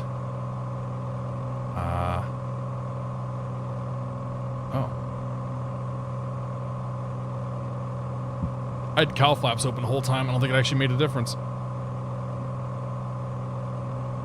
What planes are the least CPU or GPU intensive? My experience is that anything that doesn't have a glass cockpit.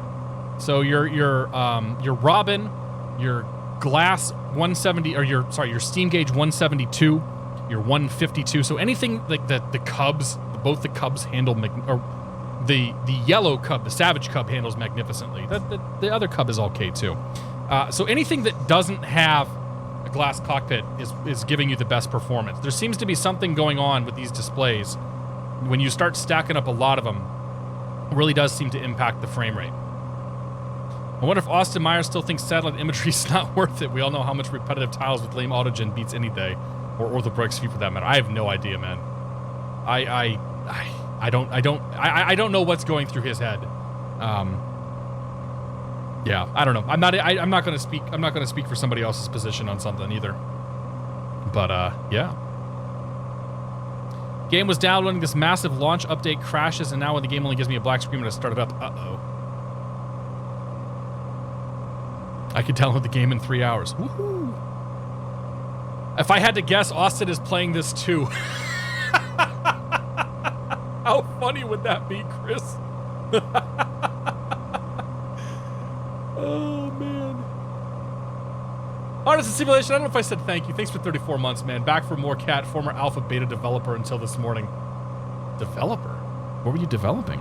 Artisan Simulation, thanks for 34 months. If I forgot to say thank you so much. I'm very sorry about that. if for no other reason than competition research. Do you think Austin cares? I kind of get the impression he doesn't care. Like, he still has the market pretty well cornered on the commercial side of things. Ian! Thanks for gifting 5 subs, man. I appreciate that. Cheers, buddy. So I turned off sub alert sounds because there was a lot of them over the weekend and people were complaining, and I think that so I'm going to revisit sub alert sounds probably this coming weekend or mid to late this week. So, but Ian, thanks for gifting 5 subs, man. Cheers, buddy. We're gonna get some better stuff figured out.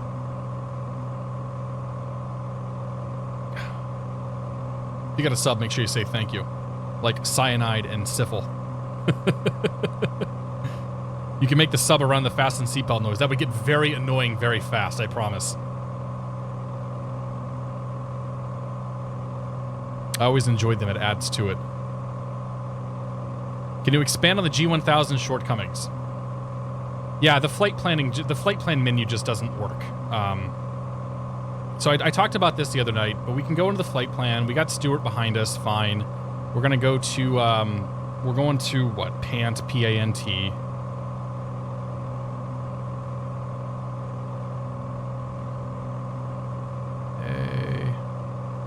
First of all, it doesn't look like a G1000. It looks like a sort of cartoon version of a G1000. We're going to Pant. So I should be able to go proc, select approach.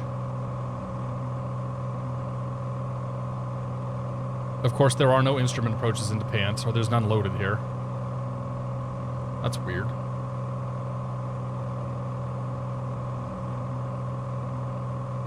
Are there no approaches? Ah! No, there are no approaches. Okay. Well then, let's go back to the flight plan, go to proc, and I'll show you the other example. Make sure we're get ourselves relatively straight here.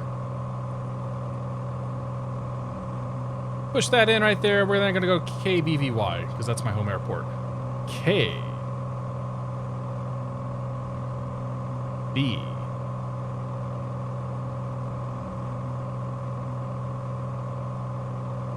V. All right, so Beverly Regional. This is my home airport. So there's a few things with the G1000 that we want to be able to do. Okay, hit procedure, select approach, give me the localizer 1.6. Sure, why not? Localizer 1.6, yes, and we'll go ahead and we'll activate that. So now we have an approach loaded in here that we're going to fly. We're flying from here to Sadto, which is 3,000 miles away or 2,000 miles away, whatever. So when you're flying around in the IFR system, what could happen is that they could say Golf Alpha November Romeo Whiskey, cleared direct LADT, cleared localizer 1.6 approach, yada, yada, yada, right? The phraseology would be slightly different, but that's essentially what they would do. So then you would come into the G1000 or the GNS 530 or the 430, the 650. You'd select LADT in your flight plan. You'd hit direct 2, and LADT would automatically be filled in, not Beverly. So when you go direct 2, it just picks whatever the last item on your flight plan is. In this case, Beverly. So we can go direct to Beverly. So that's right there is the single biggest problem I have with the G1000, with the avionics in general, is that you cannot go direct to a waypoint on your flight plan, right? We can't now go back here and say, actually, I want to go direct to Tate's, because Tate's is the final approach fix for the localizer 1.6. Just can't do it. So then I'd say, okay, well, fine, I can't do that, but what if I put LADT in here? So we're going to go LAD.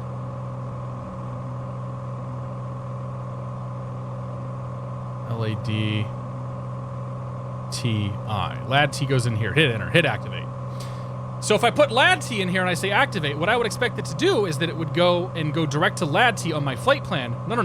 What it's actually done is it's actually ignored the flight plan, okay? And so now it has a separate line that's going direct to LADT from where we're at right now, but it's not actually part of the flight plan. So there's no way for me to reliably do GPS navigation on this. Like, I think what I would have, I haven't tested this, I think what I'd have to do is clear that, Oh no, hitting clear just removes the flight plan. So yeah, that's a problem too. Many features are missing. Many features. So the hope is that over time they will improve the G1000. Until then, we can still navigate off the VORs. We can still navigate off of, land-based radios, which are fine for us in the United States. States. Kind of sucks for those that are down in Europe and whatnot, though, or over in Europe, because their VOR system is much further along in the decommissioning process than ours. Okay, that river right there is the one that we're going to follow. Of course, it's also behind that gigantic cell of rain, too. Go figure. Yeah, so those are the couple of things, those are the big things I would expect. The other thing is that, when you're flying along, what you should be able to do is say direct. Well, let's say, okay, I want to go direct to K, and then B,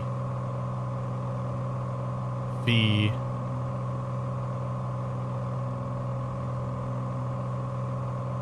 Y. So we're going to go direct to the Beverly Airport. Enter, activate. So I now have a magenta line taking me direct to Beverly. Great. So from here, what I should be able to do is go proc, select approach. Oh, you know what? I bet it worked. Ooh, did they fix this? Hang on. I don't actually think they fixed this. K, B. Let's try Boston instead. Let's change. It may have remembered what airport I was going to. Let's go to K-Boss. Activate that. I go to procedure. Select approach. Yeah. Okay. So I'm going direct to Boston. Boston's not showing up in my flight plan at all.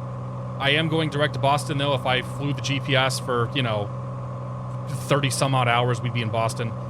I should be direct to Boston with the flight plan showing up direct to Boston. I should be able to hit the proc button and select approach and get all the Boston approaches here. I can't do that. The only way to do that is to go to your flight plan and actually set a to and a from, and then select an approach to your to. So that's a problem as well. That's the river we want to follow. Oh, this is a really poor idea. This is a very poor idea, but we're going to do it anyway.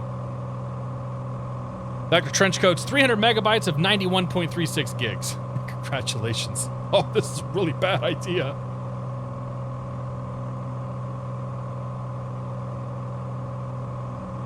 Doesn't matter, we're doing it.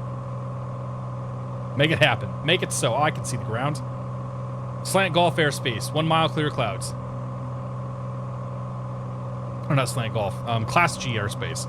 Class G airspace, 1 mile clear clouds. Do we have 1 mile visibility? Yeah, I can see a mile out there. Or the other question is, what is our current visibility? At least a mile.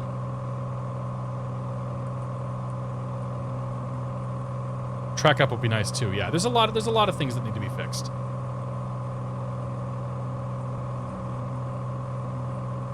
You have to make a flight plan for one to show up IRL. Ah, okay. I didn't know that. Because you can do that. I can do that with my 530 and 430. So other Garmin avionics I can do direct to. And I can then go to the procedure page and I can say, all right, let's go.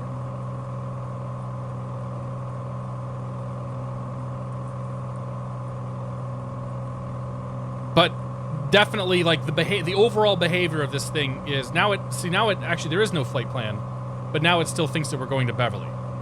So I can activate the approach into Beverly. I don't see the approach. I don't see the flight plan anymore, but I have an activated approach now.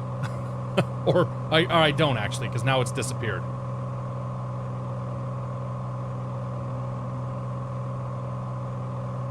You have no reference to the horizon. I don't need it.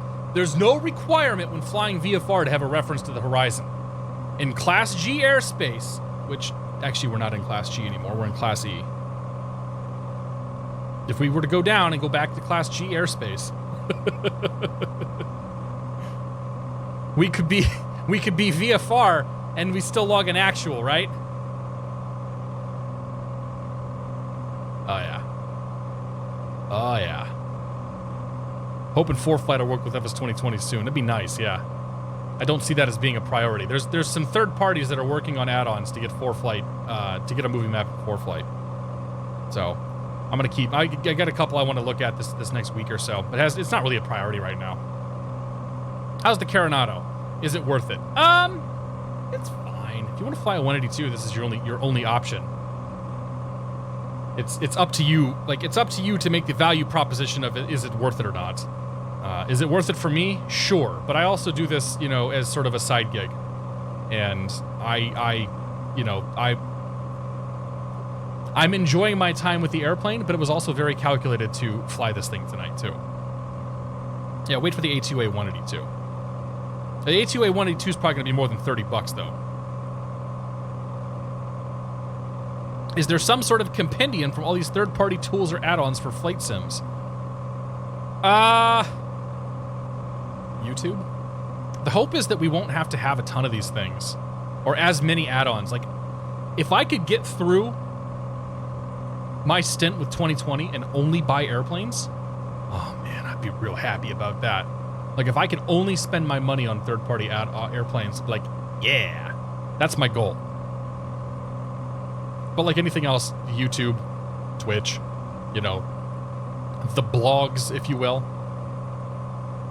Oh man, it's chopping pretty good. So my sim is actually very smooth right now. It's OBS that's having some issues. Maximus Power, thanks for your support. Welcome to the Beer of the Month Club. Cheers, my friend. Appreciate it. You'd think A2A and PMDG would be motivated to get their stuff out now, but yeah. Oh man, that's running like poo, isn't it?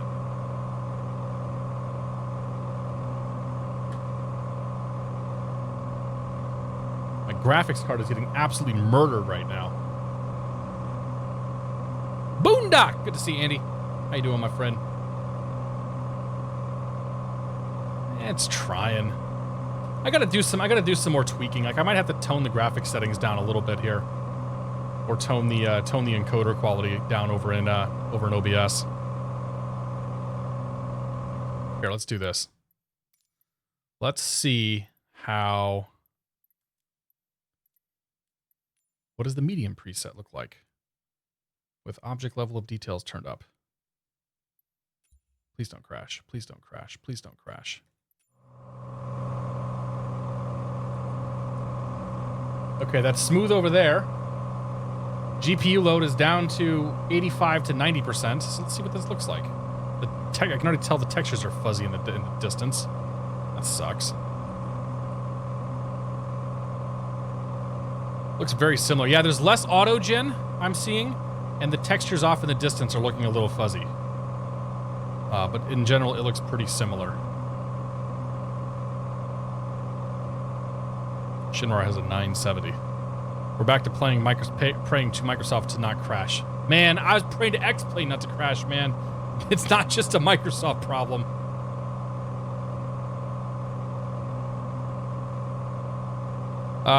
Downloading the 39 gigabyte contact patch this morning. Internet down at 38 gigs. Oh, man. Well, it should resume, though. I have a 1070 during the alpha, average 30 FPS on high, running at 1440. Yeah. And the only reason it's looking choppy is because of the fact that I'm running, because of the way my stream works. So let's actually, if we do this, if we go general, oh, I have an idea. Let's go 30 FPS cap.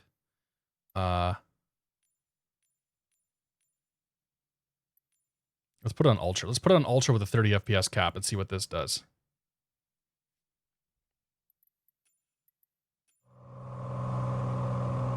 Oh man, that's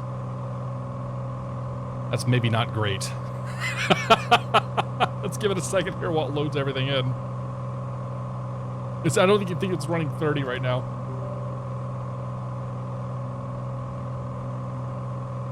No, it's like 20 FPS right now. All right, let's go back to high end. For those that want to see graphics settings, here you go.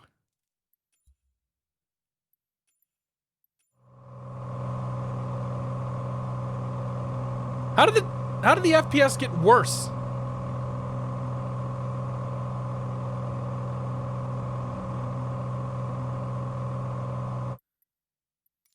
Something happened. The frame rate limiter is absolutely borking it right now.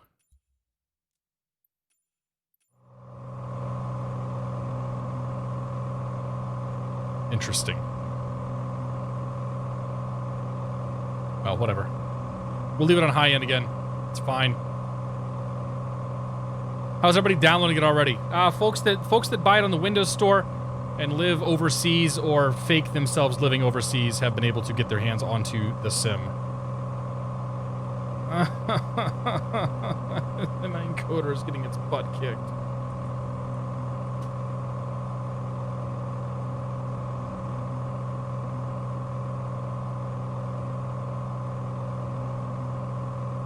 All right, I'm going to put it back on medium because it was running fine there. And we'll just leave it at that and stop screwing with it tonight.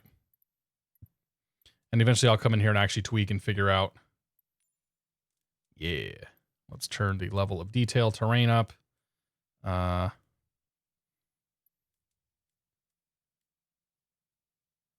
Objects level of detail at 100. Actually, let's hang on. All right, if we're poking around in here, I bet if I find anti-aliasing, ambient occlusion, which of these is going to affect it the most? It seems like the clouds are probably causing problems. All right, whatever. I'm not going to worry about it. Let's just go medium. Call it a day. Medium. Turn you back to 100. Turn you back to 100. Apply and save. Go back. Resume. Done. Not going to worry about it. Yep, and I'm only having issues right now because of the fact that I'm running a stream on my PC. I don't know why the frame rate's capped where it's at, but it's been hanging at 5% for over 15 minutes now. Oh, that's no good. I'll try rebooting the sim and see if it works. TAA is anti-aliasing. Was that an option in there? Oh, it's right there. Yeah, yeah. So I usually if I cut the anti-aliasing down,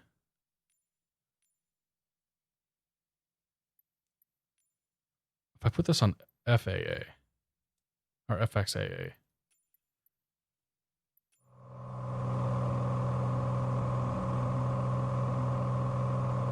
Yeah, that did cut the utilization down a fair bit. Perfectly honest, I can probably just turn AA off because I'm running at 1600p. All right, we'll see how that does. It's a little choppy again. I'm not gonna worry about it. It's fine. It is what it is tonight.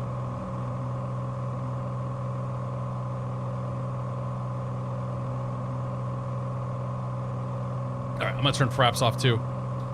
Otherwise, I'm just gonna stare at the frame rate counter all night. And we're not gonna do that. Use a 4K monitor. I have a 38-inch ultra-wide monitor. This is what my full view looks like. So it's a 38-inch, 3840 by 1600. I have a little subset window here that I've mapped out in the middle. I got chat over here on the left. I got my events and stuff over here on the right, and off we go. So that's how my setup looks. So yeah, it's 3840 by 1600. I think the actual 16 by 9 section's like 2560 by 1600 or something. Something like that.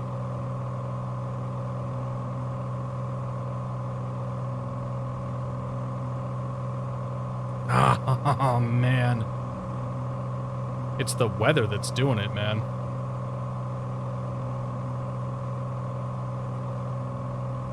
I wonder what we can turn. Okay, now this is now a thing. What can we turn down in the weather? So turn the anti-aliasing down. That helped. If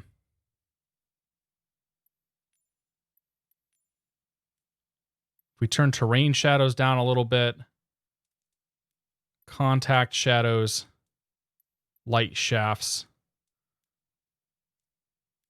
Let's see what those do to us.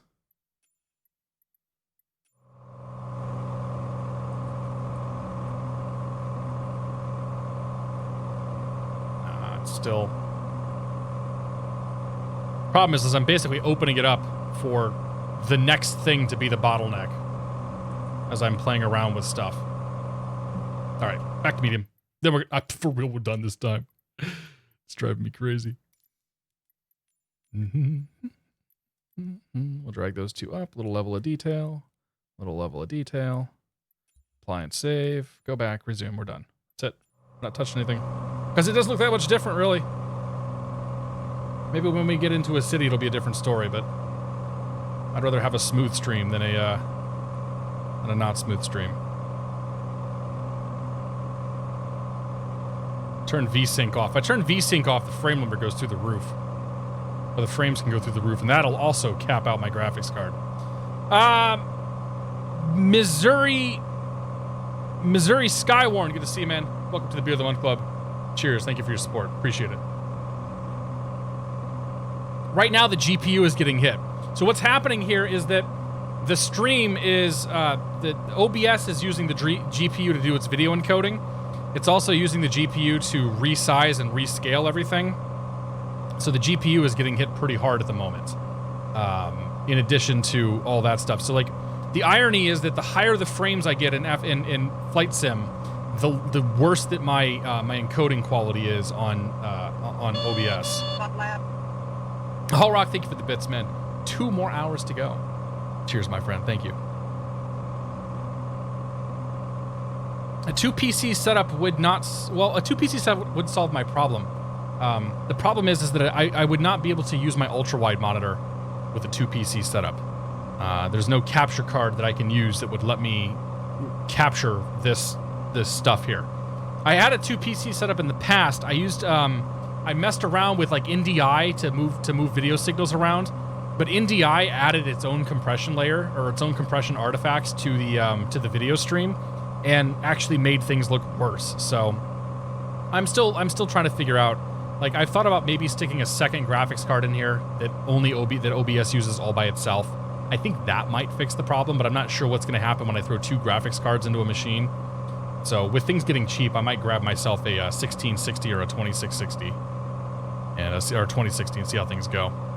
Mattia, what's going on, man? Good to see you, buddy. Happy Monday.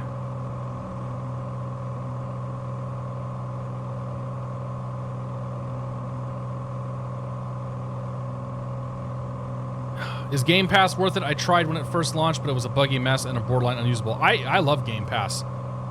I don't play a ton of games on it, but I do play a fair bit of games on it, and yeah, I think Game Pass is fantastic.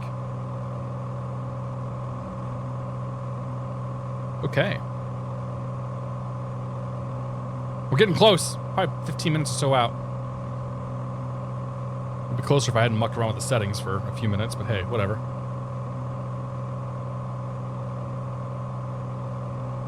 Doing great. Leading Edge, good to see you, Goran. How you doing, man? I had to turn the settings down, Goran. And we're also in a pretty low resolution area too. How you doing, man? I'm trying to get a smooth stream going here.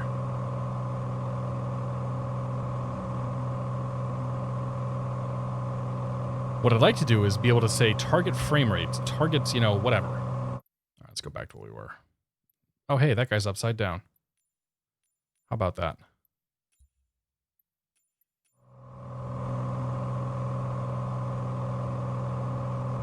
It seemed like it was only really an issue anyway when we were in the clouds and rain and all that. So I'll find out what the weather settings are that's causing issues, and we'll fix it.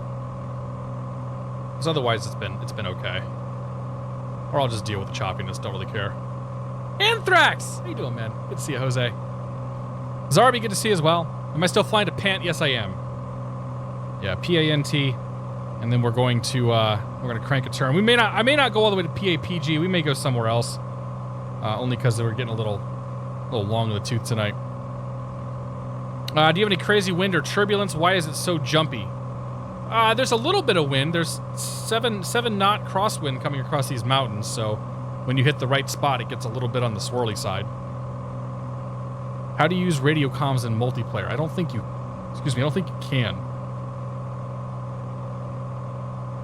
I don't think there's any player-to-player communication that happens in the multiplayer. What country or region is P? It's Alaska. PA is Alaska. Because PH, I believe, is Hawaii. I don't know if there's any others that start with P. Pacific. Ah, yes, there you go. Of course, that's where the P comes from. Legitimately didn't even think about that.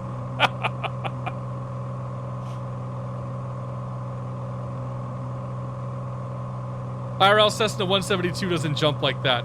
Well, it depends. I've hit some turbulence, some pretty good turbulence and whatnot. It's caused it to move around pretty good. It also could be me over controlling the airplane because I'm also, you know, 2 vodka sodas deep. The healthy pours too. K is for the United States. Still don't get K part, but sure. Yeah, that's fair.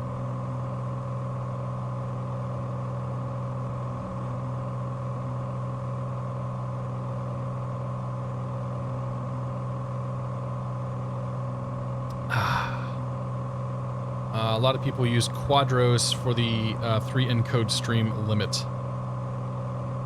Sensitivity's a little high. Well, if you've flown a real plane before, it doesn't take a lot of movement on the stick to actually move the plane. I need to set some sensitivity curves so that I don't, you know, just so I can have a little bit more fine control here. But I mean, yeah, the yoke in the real world, if you crank that yoke, man, it's gonna turn. Pilot-induced oscillations and all.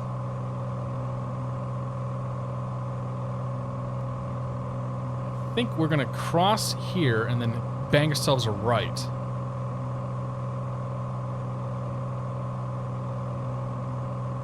Am I trimming? I'm trimming, man, yeah. Yeah, I'm flying by hand.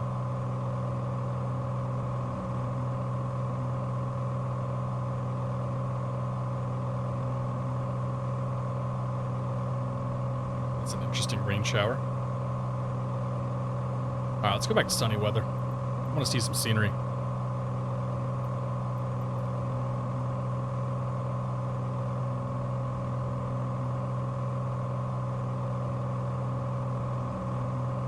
Now we're talking. Do you think the A320 can be modded in FSS as the Zebo was? I have no idea. I honestly have no idea, Joe. I'd like to think that it could be, but I don't know anything about development in Flight Sim, in this simulator. I know that it uses SimConnect, which is what was used in previous platforms for communicating with the sim itself. I know that they're using HTML5 rendering to draw screens and things like that, but that's pretty much where my knowledge ends. Lothron Prime, good to see you. Calflight, good to see you. It's more for more Plex boxes. Yeah.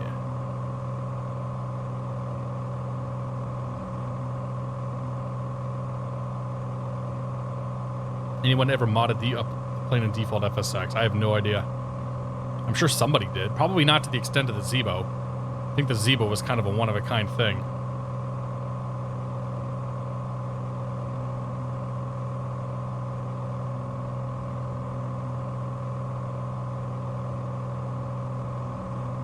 But yeah, I've done the two PC setup stuff in the past.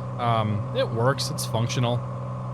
It was a bit of a pain in the butt to get everything going and set up. And honestly, I've got so many damn CPU cores.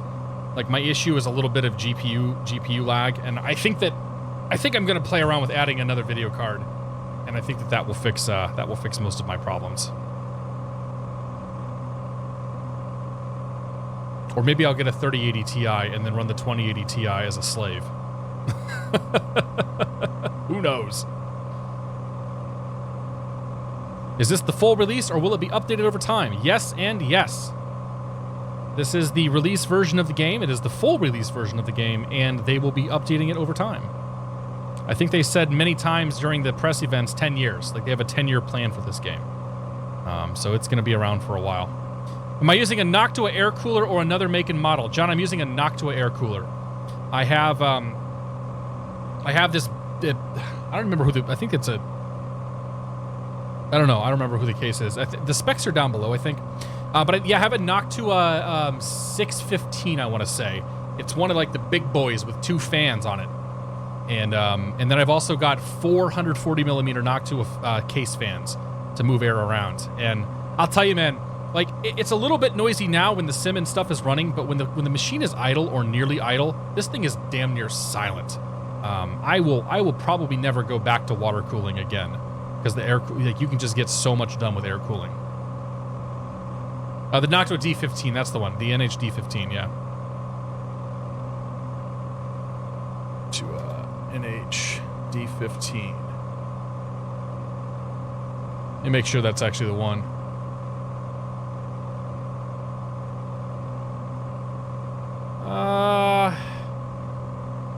CP. Yep, that is the one. Yes. Why is their website so slow? Oh man. Yeah, the D15. This big boy. This thing is humongous, but it is awesome. If you got a case that it can hold it, it's fantastic. It's a fantastic cooler. But the case I've got is a air cooling case. Where are we going? This opens up. There's an island over there. There's a small island there. I think my airport's on that island. No.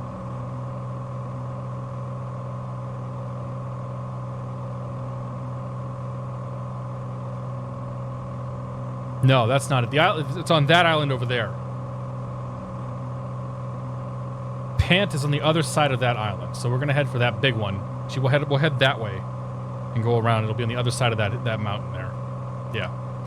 Yeah. So the case is a 1.5 width case. Who the hell makes it?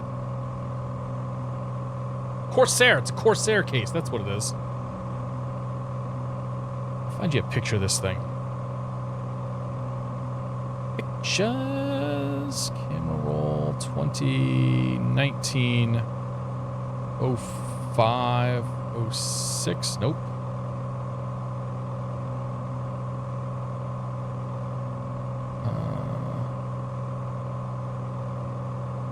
Pictures. Camera roll. 2019. 05.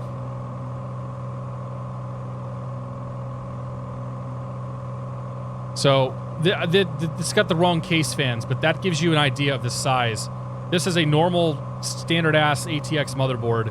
That's a big RTX 2080 Ti, and that gives you an idea of how big that fan is, that CPU cooler. That entire thing is the CPU cooler. And then, when this thing's sitting up on my, when this thing was sitting up on my kitchen table, it's just humongous, man. I love it. Absolutely massive. And then underneath the desk here, last one. I put a pin there so you could... Here, this is the pin that I used for reference, so you can get an idea as to how long what the size of that thing is. Okay. Absolutely love the case, man. It's so stupid, but I love it. Can't figure out how to change regions on the Xbox dashboard. At this point, you may as well just wait. Like, I hate to say it, but the sim will be out tomorrow. You'll get around all the region issues. I think, like, I hope that people that change their region don't end up having problems as a result of it, but yeah.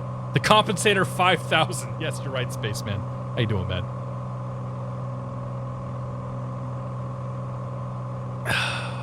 Maybe I'm not getting enough Torgerson? E-Torgerson. A Torgerson. E-Tor Gerson. I don't know which one it is. 2 hours and 4 minutes. Yes, 2 hours and 40 minutes. And you'll have it in your hands. If you're on Steam. Do you need to sign up for the Xbox Game Pass thing in order to get the new sim? Nope. If you sign up for Game Pass, you get the standard edition for free as part of your Game Pass subscription.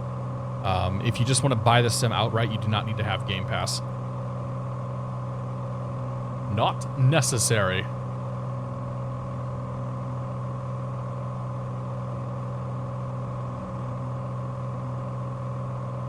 All right, let's do a little drone camera here. Oh, crap. Camera, showcase, drone camera. Yeah. Where's my airplane at? Oh, yeah, hey, look.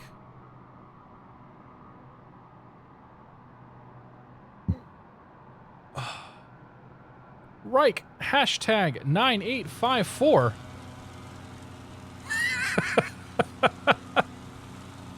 Are you actually flying upside down?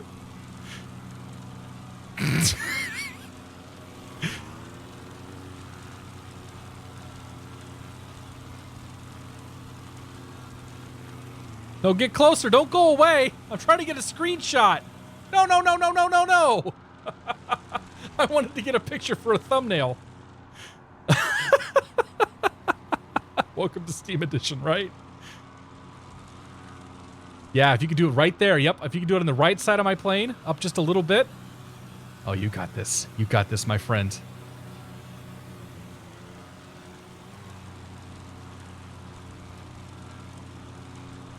Yep, yep, yep. That's perfect.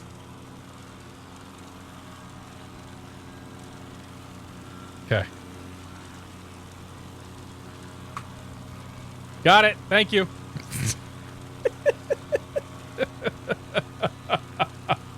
That's my thumbnail.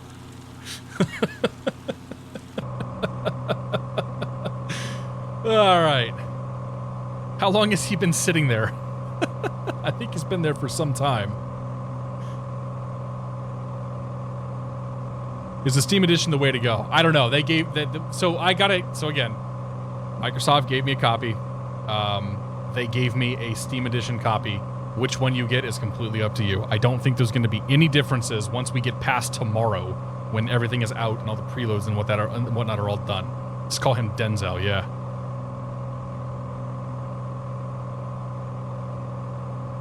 We're going to try to break multiplayer on Wednesday. Yes. So if you are getting the sim, I will invite every single person to drop back here on Wednesday evening, 8 o'clock Eastern time, midnight GMT. That'd be GMT. That'd be Wednesday into Thursday. To come back here, and we're gonna do hopefully a gigantic multiplayer session with everybody who's interested. And I'll pick some fun airports for us. We'll jump into whatever airplanes you want to jump into, and we'll go fly around and have some fun. My experience so far, do you believe the new sim is more beginner-friendly than Flight Sim X? Yeah, I think so. I mean, Flight Sim X was pretty beginner-friendly. I think this sim does a good job. They have a good set of tutorials that walk you through stuff. They've got some good landing challenges and things like that. I think the only downside for beginners, and this was kind of the case, somewhat the case for FSX, is that it's going to be very difficult at some point for beginners to sort of make their own mission. Aside from, let's go see this landmark, let's go see that landmark, and things like that, which is probably the thing a lot of people are going to end up doing. But folks, I think, are going to have a difficult time coming up with, what the hell am I supposed to do? Which was kind of the old X-Plane problem for those that weren't really into aviation.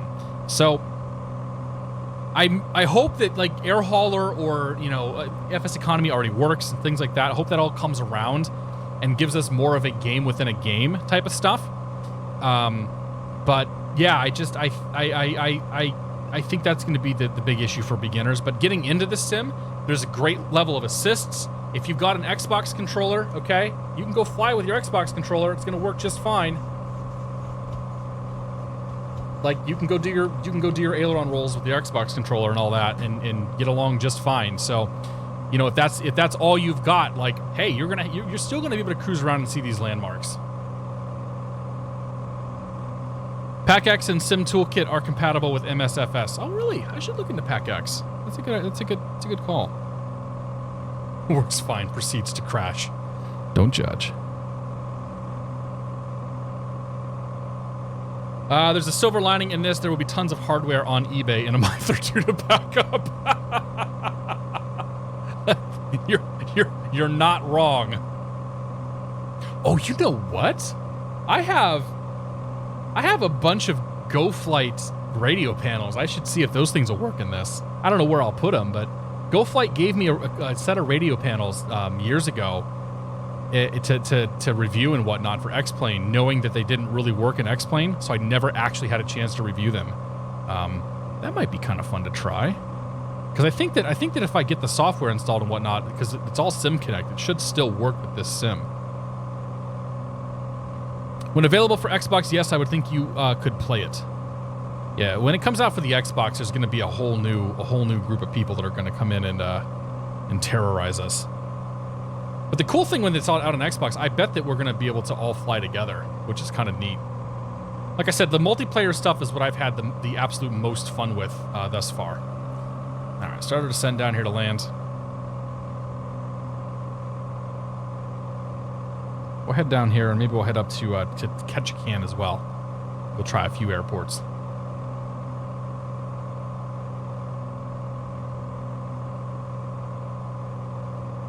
Actually, we got a little bit of a headwind. Let's get this thing slowed down. We're gonna go ahead and land this way. You can see what you can absolutely see what I'm doing right now.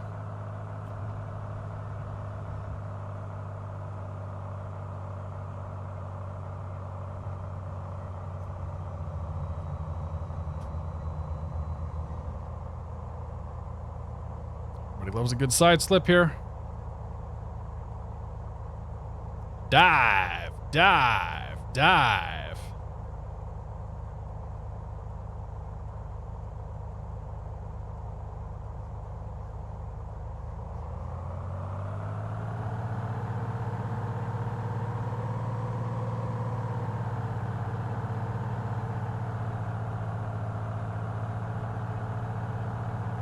I think I got the gears all the like flaps all the way down. It flaps are full. Should have been, you know, flaps 2 probably, but it's fine. Forward slip, whatever. We're doing a slip. The type of slip doesn't actually matter. Bird Strike, thanks for 9 months, man. Kujas, thanks for 4 months. Lutheran Prime, thanks for 1 month, man. Welcome aboard. Appreciate it, guys. Buddy there's having a lot of fun tonight. X-Plane is the best camera system, I think. If you get used to the camera system in this, it's doable. This is an interesting runway. There's no markings. Is this thing gravel? I think this might be a gravel runway.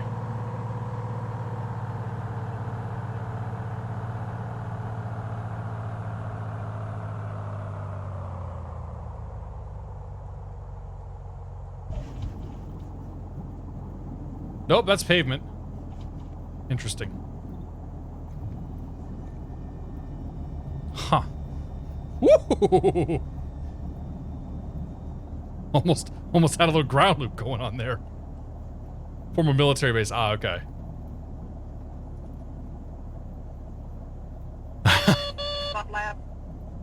Retard, retard, retard. Thanks, Anthrax. Cheers, man. Well, let's run on a Pentium CPU. The only thing I can confidently tell you is that this will run on a Ryzen 3900X with a 2080 Ti. Literally, I have no experience running it on anything else. Most people seem to be sidestepping the flight model question. We talked about the flight model pretty good. My issue with most of the planes, they tend to be very tail heavy.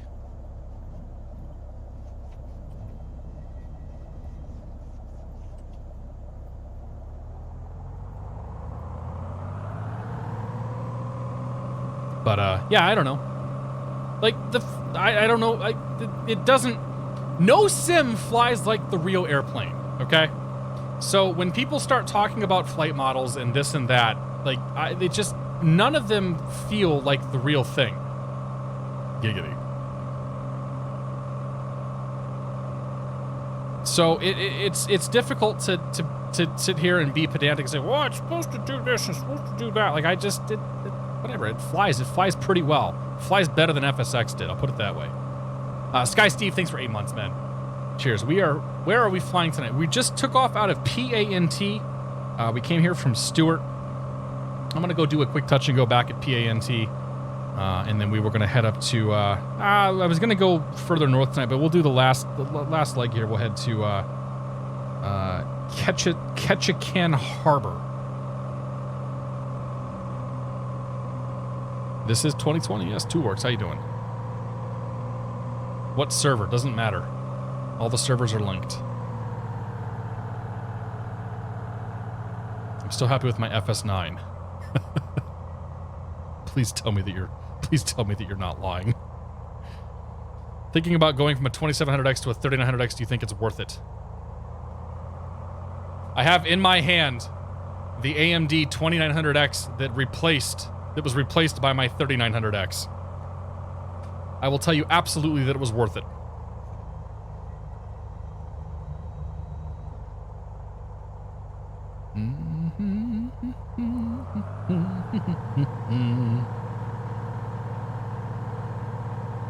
I could do a proper pattern, or I could fly it like this.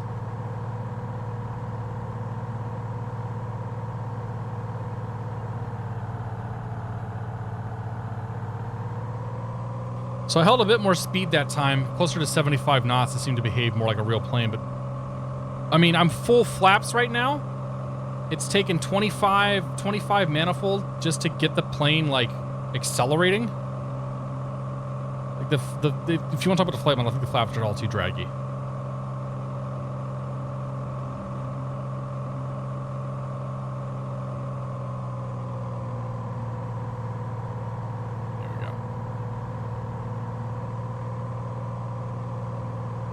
I replaced a 1600X for a 3900X. Yeah! I bet that was a big increase. Sweetness, how you doing? Is it worth the money? That's up to you. I'm having fun flying this. I will fly this plane again.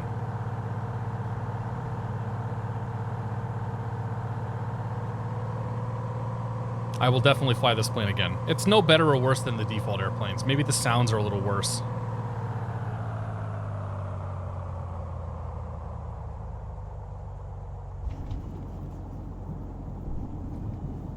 But it's fine. All right, let's go up to Ketchikan Harbor here. We'll do one more airport. FOW Jacob, thank you very much for your support. Welcome to the Beer of the Month Club. Cheers, my friend. Let's see it. Can you FS Economy multiplayer? Yes, you can. Yeah, FS Economy wasn't working for this airplane tonight. This plane was not configured to work in FS Economy, or else I'd be doing FSE. But yeah, I was using it on Saturday evening, and it worked fantastic. Like it was great. That didn't look like legal separation. I know. Have you tried on-air airline manager? I have not. I want to play around with a pilot's life and see if I can get that going. But again, like airliners just are kind of icky in the sim, so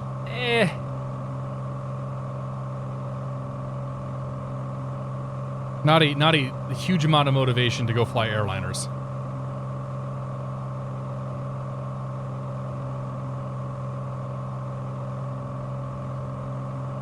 All right.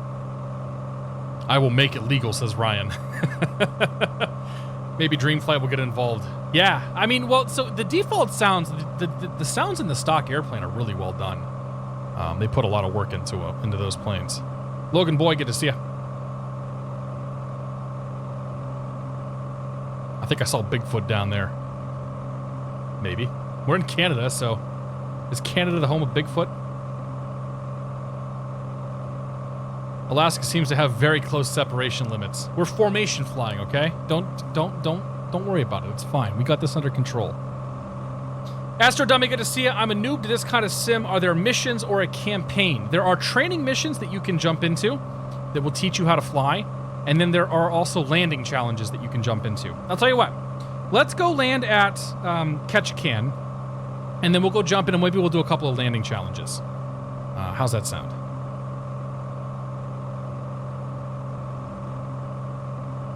Oh, we're in Alaska again. Yes, sorry. Did I say Canada? I meant to say Alaska. It's close enough. Listen, you know, this part of the world, it may as well all be Canada. Like, even Alaska, it still may as well just be Canada. With the exception of their love for guns and, you know, whatnot. Like, they all love moose. They love bears. It's basically the same. Captain Oddball, good to see you. Hi. Eh? How about that? How about the poutine, eh? Canada West. Giant mosquitoes. That's right. That's the thing they never tell you about this part of the world. That the mosquitoes are huge. Chris says I'm the worst. Let's going on, Chris? Chris, you gonna come flying with me on Wednesday? You gonna be around?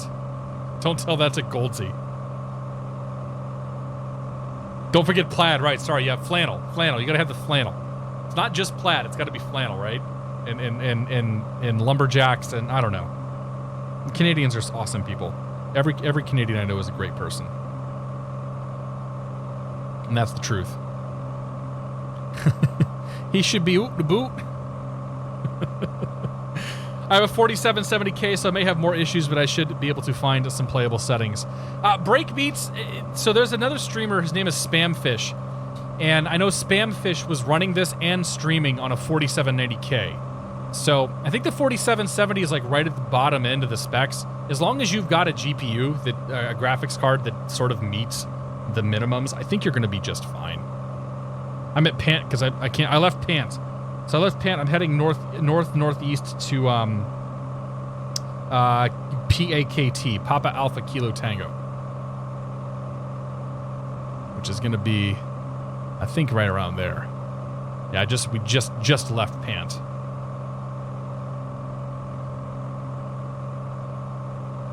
I'd love to join, but my 6 kids already have my evening planned out for me. It's all good, man.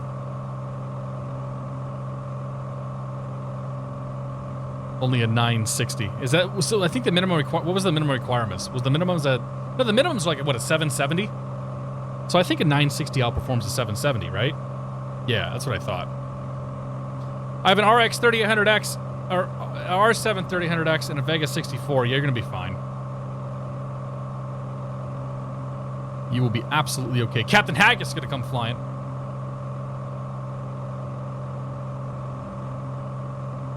$47.90K and a 2070 Super. Yeah, you'll be okay. Yeah, you'll be just fine. Can I go live weather? A little bit.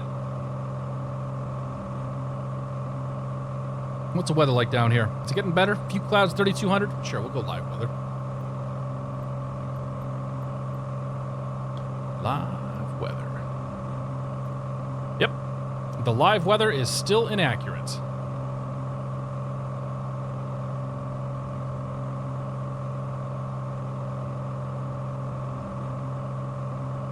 Because it is supposed to be VFR right here. The conditions just south of us are reporting 10 miles, overcast 4,900. So hopefully they'll figure it out at some point.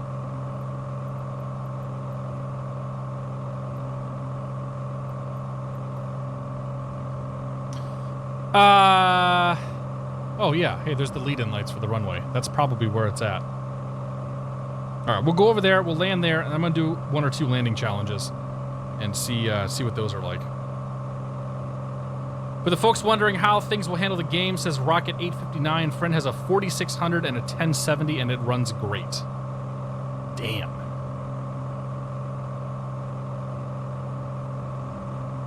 Glad to see people being honest with specs. VFR with a 99% chance of IFR. Yes. Yeah, the live weather is... I don't know, the live weather has not been great. Like, sometimes it gets it right, and other times it's just completely wrong. Or it's out of date, or whatever. So I don't... more testing is required. Like, this whole area was marginal VFR about an hour and a half ago. And it looks like whatever was here is rolled through and burning off. So what I found the other day flying around Minneapolis was that the live weather was about...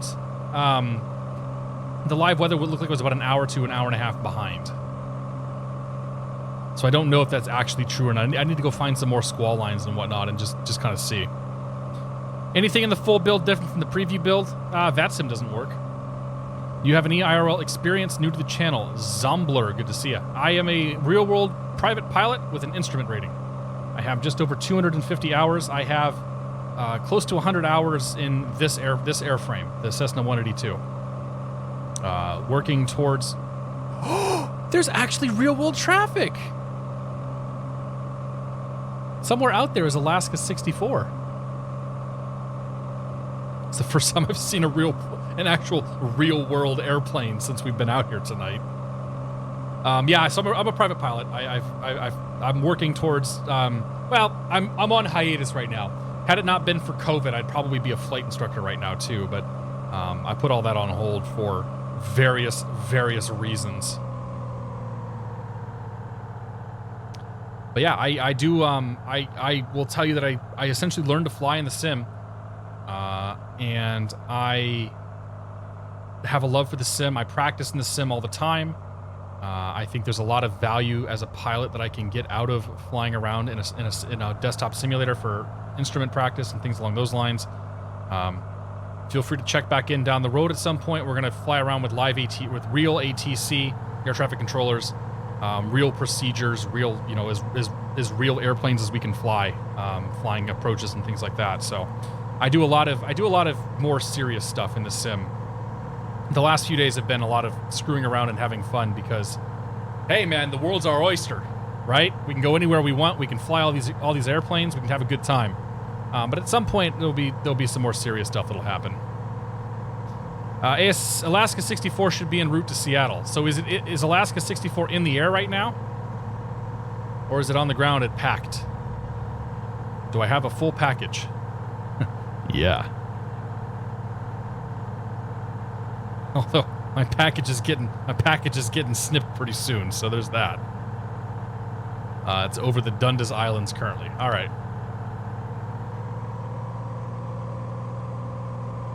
I do heavy maintenance on the 175s for Envoy. It's ascending. No, it's definitely right there. It's on the ground somewhere. Oh, look at the windsock, dude. Holy... Nope, never mind. Wait.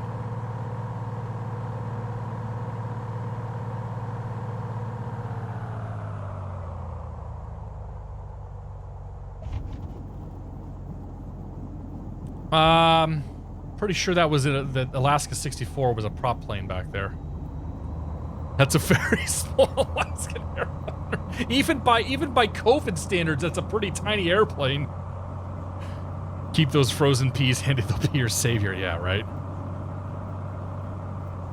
The Alaska Piper Archer. The majestic Archer carrying its passengers from wherever we're at down to Seattle. Can an Archer... Oh, man. Boy, that's a 600... That'd be a 550-mile flight in an Archer. No, thank you. Sky Steve, thank you again. Foul. Woo! Wasn't paying attention. FOW Jacob, thanks, man. Zombler, thank you very much for your support as well. Welcome to the Beer Month, guys. Cheers, my friends. Thank you guys all so much. I appreciate it tonight. It's been a blast.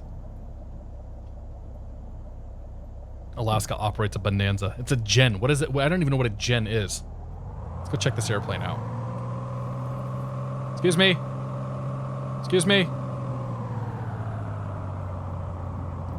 Nice landing, D-Bird. Looking good. We got to see what this guy's flying.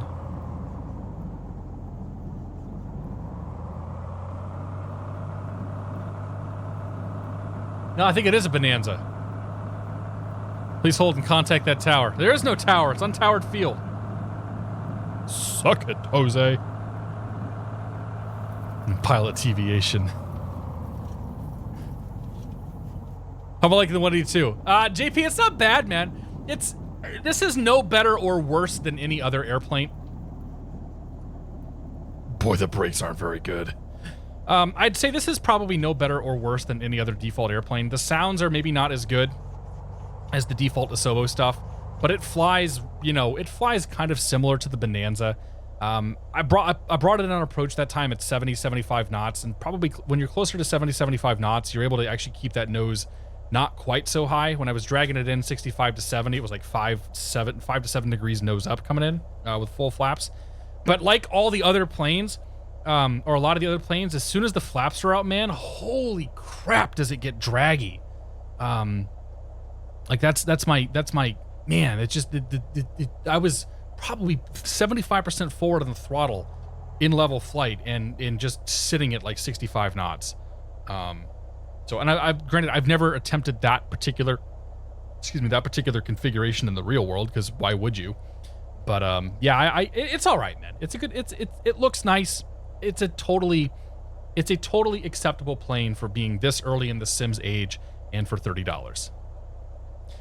Carenado did me dirty on the last purchase. I'm hesitated to get it. Yeah, so that's the thing is I've flown a lot of Carenado planes. They've all been kind of crap.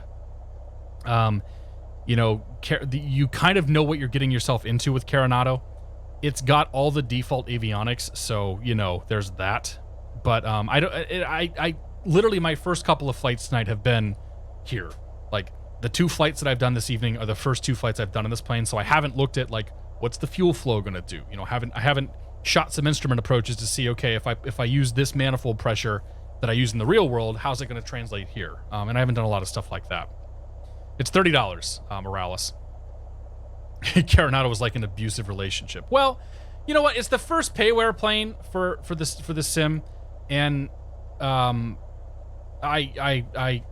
thought it warranted looking at, and I'm happy that I picked it up. I'm happy I looked at it. I will be flying this plane some more.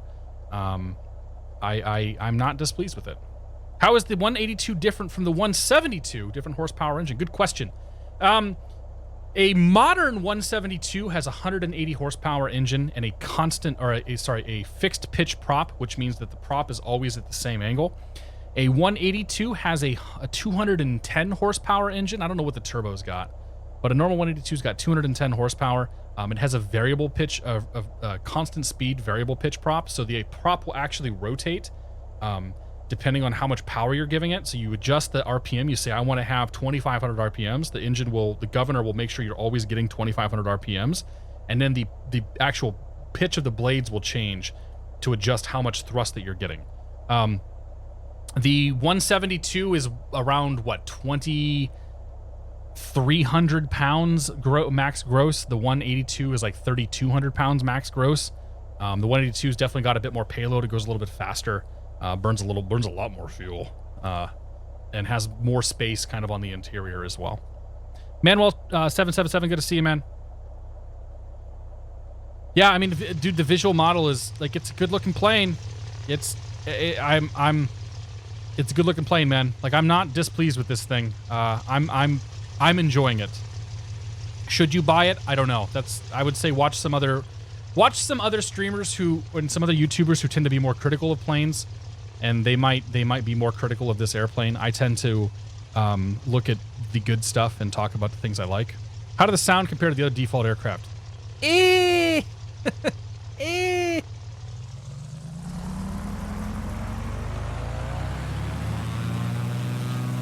So you can kind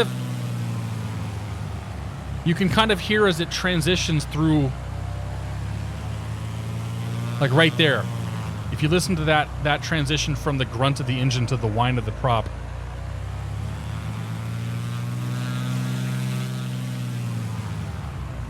That's the outside, and then inside, I'm not impressed with the sounds really. Like, they're okay.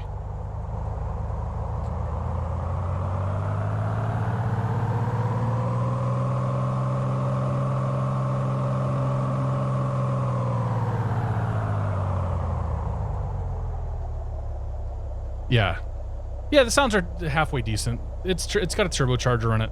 Sounds like a moped a little bit. All right, let's go ahead and jump out of that plane for a little bit. I want to go do one of the landing challenges to kind of round out the night tonight. Exterior doesn't say, like, it's not bad. I think the default planes sound better, but it's not bad. Like, again, and that's I have no real complaints about the airplane. So I really don't. Like, I'll fly it again. I'm happy with my purchase. Anything in the full build that's different from the pre-build? Not that I can see, man. Like, there's been some optimization stuff.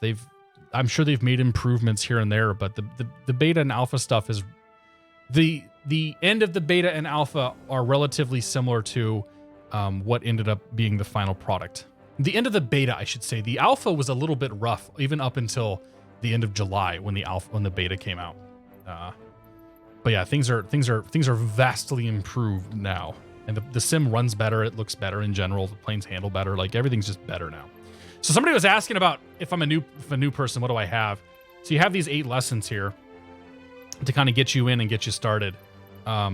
This is kind of your only real direction for how to fly.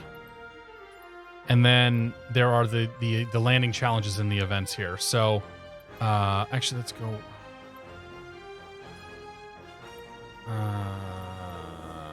Activities. Find your next challenge. Landing. Oh, there's also these bush trips too. Oh, these are okay. How long is this? Whoa! Okay. That's kind of cool. So they've got an 850-mile trip, and you fly the legs. It looks like. Holy cow! All right, well that's actually kind of neat, man. That's actually really cool. So there's a guided tour of an area. I didn't look at any of this stuff. The Balkans, Patagonia as well. Let's go check out the landing challenges though. See what we can do. Famous, epic, or strong wind. Famous. Nah, those aren't challenges. We want epic. Epic landing challenge. Lukla. Saba. We do Saba. I did Saba the other day. Honduras. Oh, that's the crazy one, isn't it? Yeah. Og Cruzy. Og Crooksy. Thank you for your support. Welcome to the Beer of the Month Club. Cheers, my friend. Master MS74, also welcome aboard. Thank you for your support. Welcome to the Beer of the Month Club. And finally, Mr. Richards. Seth, thank you for 4 months. Cheers to all you guys. Thank you so much. It's Paro, isn't it? Yeah. We'll do Paro another night. Let's do Saba tonight.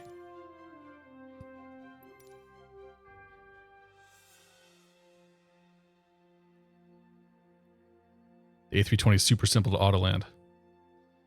Saba is where cyanide went swimming. Yes.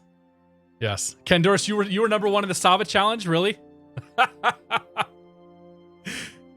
I don't know that I can beat you, JP. You've got a lot more experience flying your plane, very slow. How, oh, I think I have reversers bound. That'll be the question. Okay, ready to fly.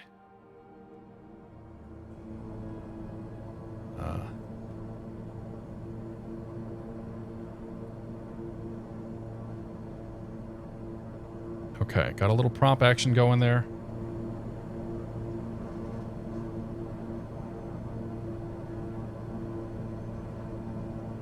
All right, what's our configuration looking like? So we've got these, oh, you got the G3000s, G3X or something.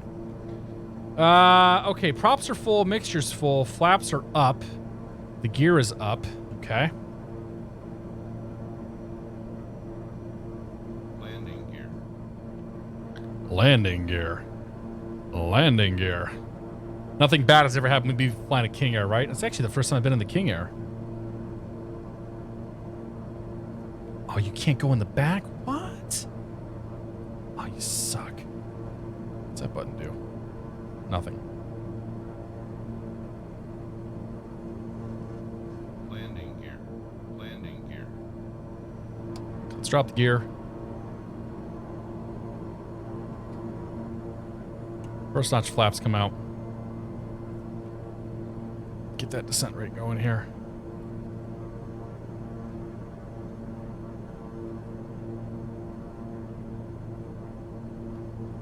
All right, I see the field out there. All right, I see where it's at on the map. I think I see the field. Make sure the gear is down, yes. Can confirm gear is down. So I don't have reverser. Do I have? Yep, reversers are bound.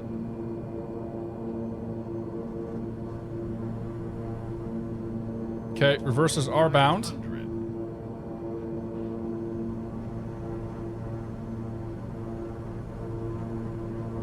Let's get a little climb action. Climb going again here. What do I got? I got 2 notches of flaps, I think. Oh, I was already in approach flaps. Okay. So we got full flaps going.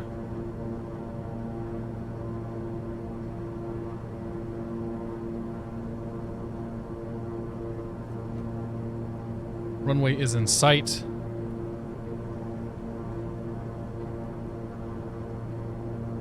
Ooh. Okay. Yeah, this isn't gonna work. I'm too low, too shallow. which means I'm about to be too high. All right, let's get the power back.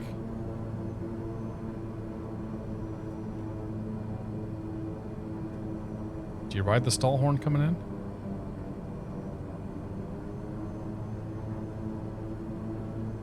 Oh, man. Oh, there's a target there for me. Is there a crosswind? Looks like there might be.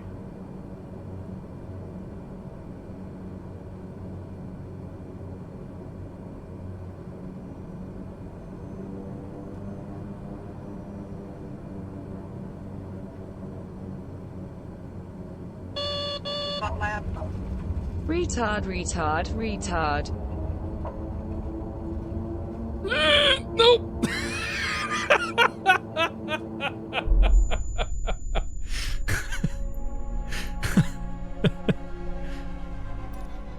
Okay, faster on the reversers and faster on the brakes. Got it. 105 knots on short final is what it's saying. Splash, splash, splash. Brakes are trash, right? Welcome to the Cyanide Club. I wish I'd seen my airplane. Landing gear. Nightbird, thanks for the bits, man. Appreciate it. An approach chock full of nope.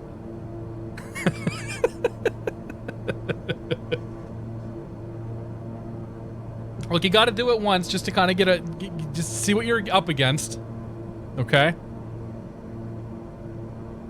What's the final verdict on the download size? About 95 to 100 gigabytes. I think it's like 96 and a half gigs all said and done. For me, it was almost 2 gigabytes through Steam, and then another 95 or so through the client itself.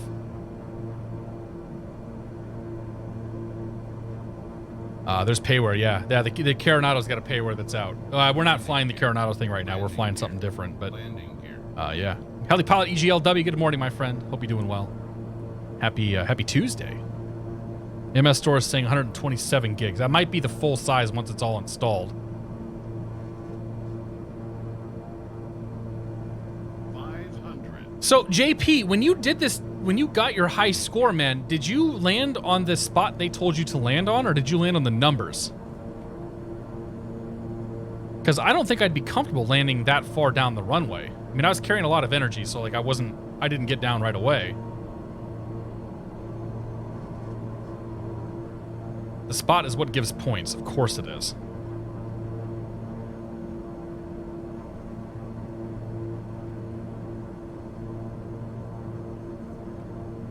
You have to land in the spot as smoothly as possible on the center line. Great. Oh, I climbed. Whoops.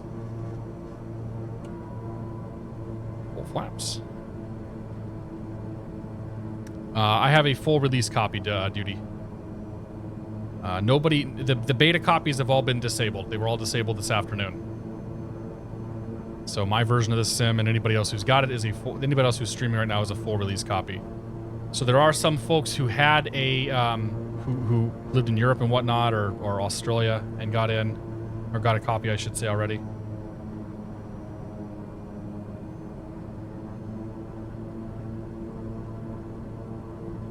Yeah, this curved approach is not doing it for me here.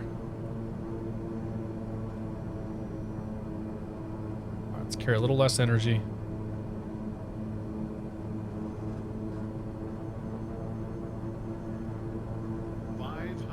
$500's checked. That guy's real happy. 500. Big money, no whammy. 500. 300, 200, 100. Oh, my back.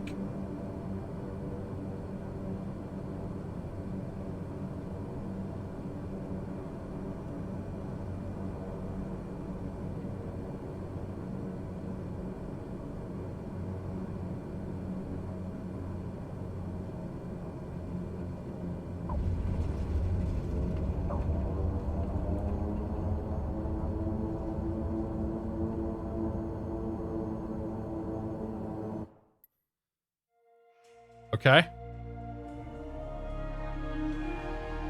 Not last.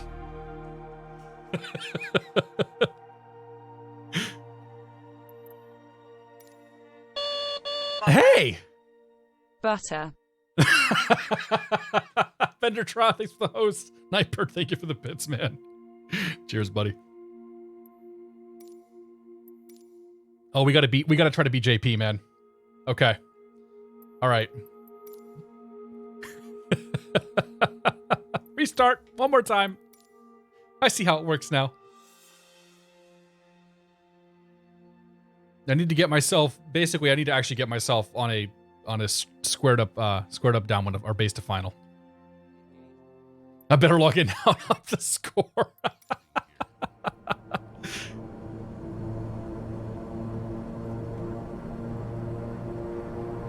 I may as well kick the power up a little bit here and actually get there.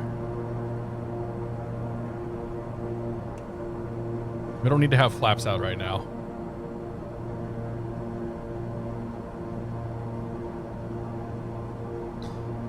A friend of mine did his medical studies on this island. Nice. What kind of setup do you have? I have a Thrustmaster Warthog. Whoops, HOTAS. I got a joystick and a throttle. And a set of the Thrustmaster pendular rudder pedals as well. See, even this, like, even in this case, I don't know. I feel like there's too much nose-up attitude in all these airplanes. Like, in this position, at this speed, with this power setting, I would think that this plane would be even closer to maybe even nose down. Because there's just so much bite in the air right now. But I've never flown a King Air, so I don't actually know.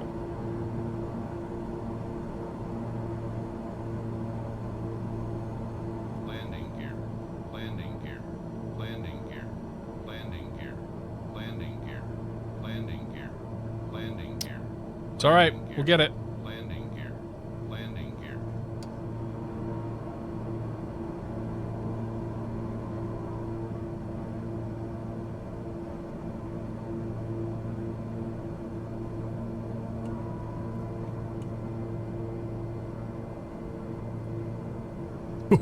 This is not going to be a good one. Oh no. Oh, maybe.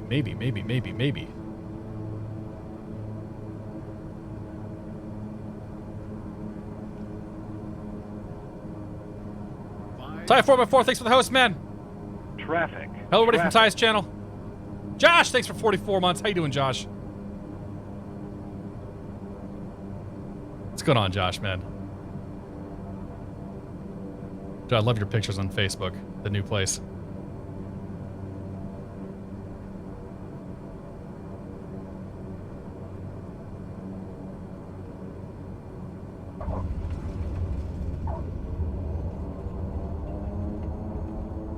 Stop!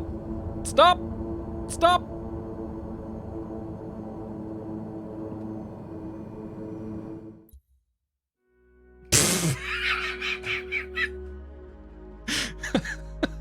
I went like a foot and a half over the end.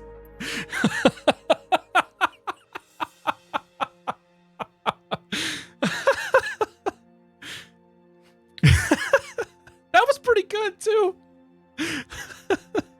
All right. I got this. I got to start slowing down a little sooner. All right, gear up, flaps in. Mr. Gibbs, thank you very much for 44 months. Ty, thank you for the host, buddy. Hope you guys are all well. Josh, you're gonna have so much fun in this sim. I mean, everybody's gonna have fun in this sim, but this sim is like Josh Gibbs type of flying all around. Fist in the palm on that one, right? No floating. I didn't float it, man. I was carrying a little too much speed, I think. Maybe a touch floated. I ballooned pretty hard there when I pulled the gear and the flaps and all that crap out. So we'll start the decel a little bit sooner. No props for just surviving, right? It doesn't care. The simulator doesn't care. Loveless, good to see you. Is this the new one? It's not as beautiful as I imagined. It depends on where you go. Yes, this is the new sim, though. Landing gear. All right, start slowing down now. Landing gear. Landing gear. Landing gear. Landing gear. Hold that nose up, get her slowed down. Landing gear.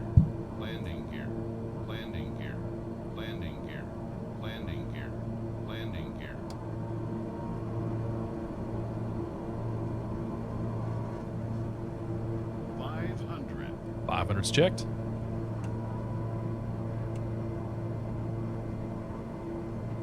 Ah, crap, I turned too early. No!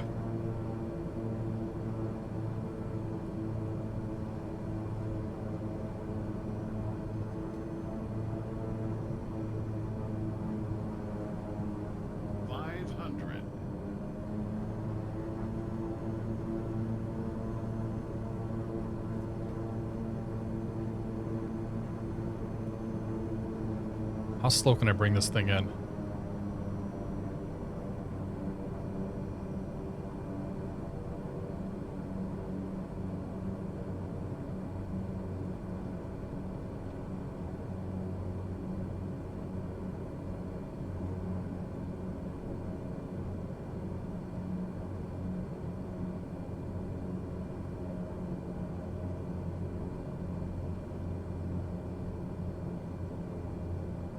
Nope.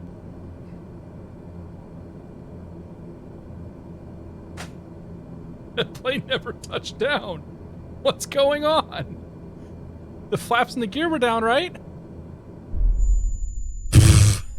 All right, one more try. Oh, jeez. It wouldn't sink. The props were back.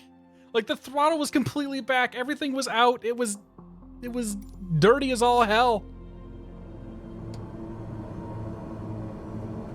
Last time your screen looked grainy or low detail. Well, it could be because we're running a video compression here. Like when you're taking what's on the screen and then you're compressing it and you're doing it, you're compressing it down into, you know, 60 FPS at 6 megabits. Like, yeah, you're gonna lose some detail. But check out, there's a bunch of YouTube videos where they'll probably give you a better perspective on how the sim looks. Or just get you know what? Go spend $1, get Microsoft Game Pass, get the standard edition of the sim, and try it tomorrow. Anybody who's on the fence, that's absolutely what I recommend that you do. I already put the gear down? Of course I did. Whatever. Let's try idle and full flap. I had the flaps out. You don't flare like a king or you fly into the ground. Roger that. Have you been keeping track of your data usage from how much the game streams map data? Today, we have streamed apparently 35 megabytes. I don't know how accurate that is. No, I haven't. Data usage is not something I care about. I use between 2 and 3 terabytes a month in my house here. Between me working from home, me doing the streaming and all this stuff right here, my wife watching Netflix, my daughter watching YouTube. Like, we use a whole lot of bandwidth, and I don't actually care about my utilization. The DHC6 lands on the numbers. Well, I would like to land on the numbers, but it won't let me. In order to get a good score, I have to land on the target. Great advice. I have Game Pass Ultimate. Interested to see if they need to pay a difference over $60 for the base game to get the premium deluxe version. Yeah, so you would have to buy the upgrade package. I don't know what the upgrade package is going to entail.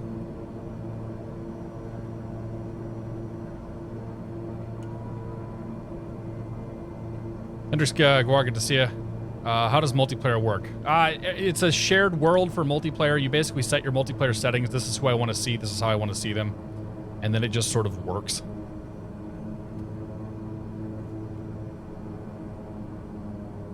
Are they grading you on how hard you land? I didn't even see what the criteria were. Centerline, target, what was there was a third one there.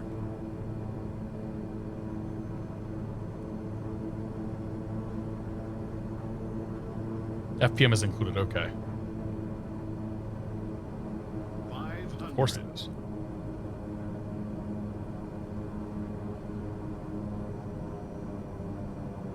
Smoothness.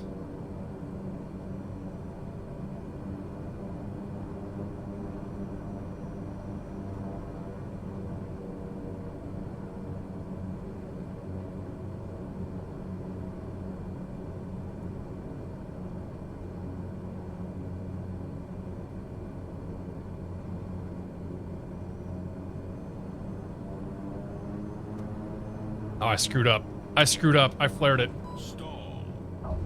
Stall. Stall. Stall. Stall. I refuse to believe that the King Air is going to be that floaty, though, with the props completely back and all the dirtiness out. And that's going to be my excuse today. You should be aiming for the cliff wall and just flare. Yeah, I know.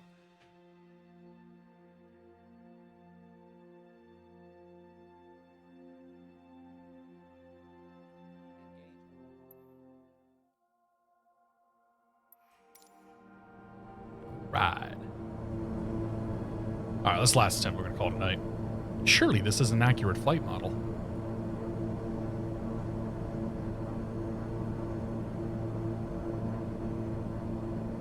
No, I gotta call it quits here in a second. I gotta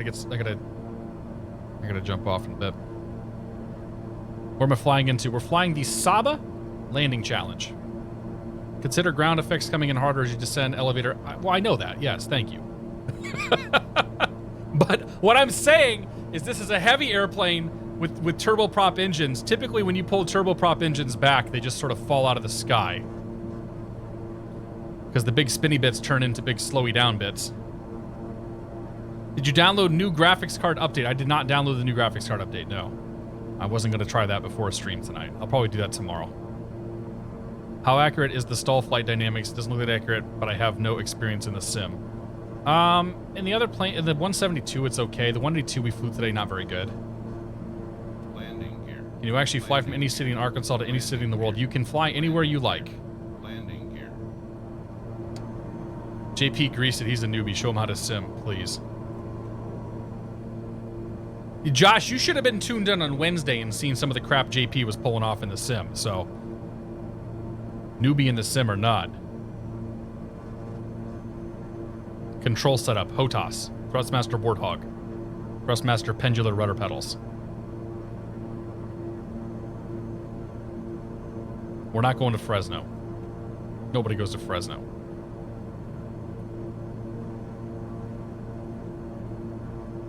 You cannot fly over Area 51. You can fly over Area 51. You may not see anything, but you can certainly fly over it. You could even... You know what? You could fly Little Rock to Pensacola if you so desired. What version comes with specific airports? What it look like in Standard Edition? There's YouTube videos on it. Squirrel did a whole stream on it yesterday.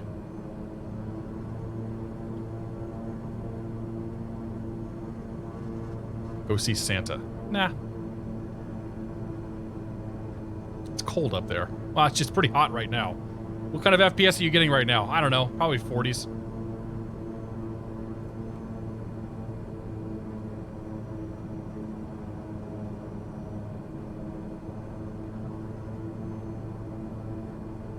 Ish. 500.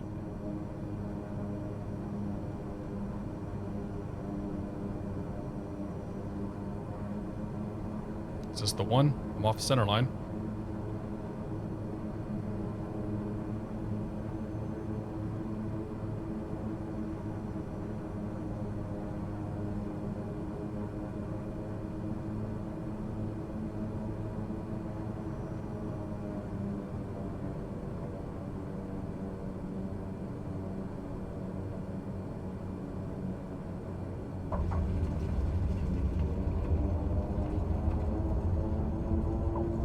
Oh, I forgot to hit the brakes. That was pretty good until I forgot to hit the brakes.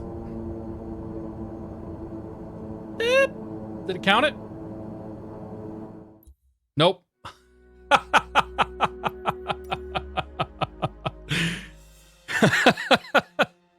Yeah, I got halfway down the runway and I'm like, oh, I gotta hit the brakes. I got it now though. This is the one right here.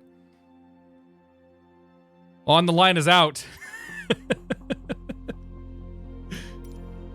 All right, this is the one. I know what I'm doing now.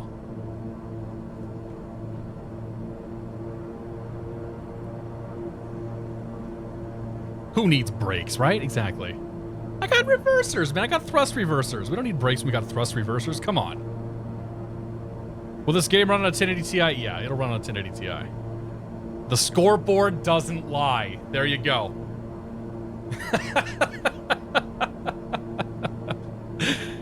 Oh, man. Can't wait for the big jets to roll out. I mean, you can fly some jets now. There's a 787 out there. That's pretty big. A320, that's good size.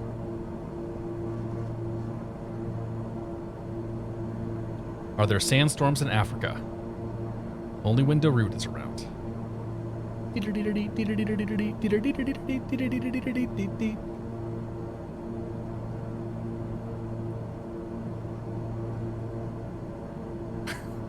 Let everybody know that Cat Trader does not lose more than 15 times. He doesn't win once, but he definitely doesn't lose more than 15 times. This is a good sim to get started in, I'm guessing. I bought a HOTAS a few years ago, but never really got into the way I was playing. This is the sim you should be starting with, yes. I mean, and I say this as a longtime diehard X-Plane fan. This is probably the sim that you should be starting with.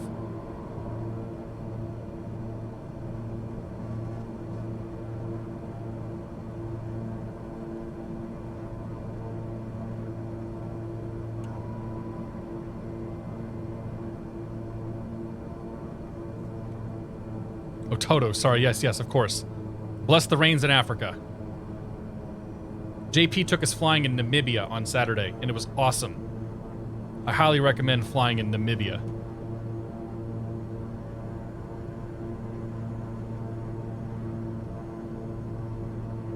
I don't think I'm going to beat JP's score, but I'm going to try to get close. Traffic.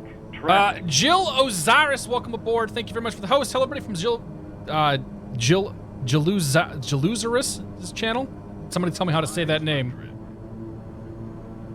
We're doing the Saba landing challenge right now. Traffic.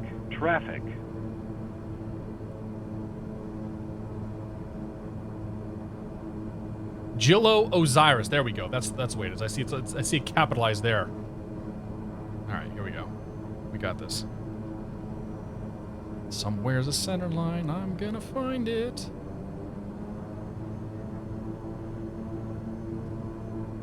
Oh no. Oh no, it's all going wrong now.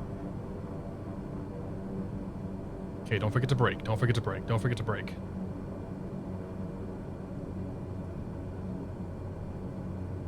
No!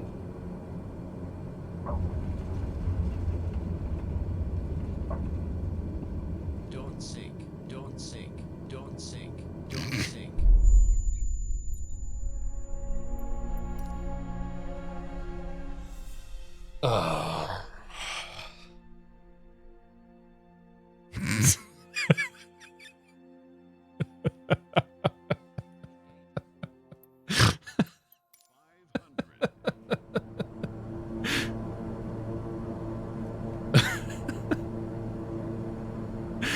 You need some arrestor wires.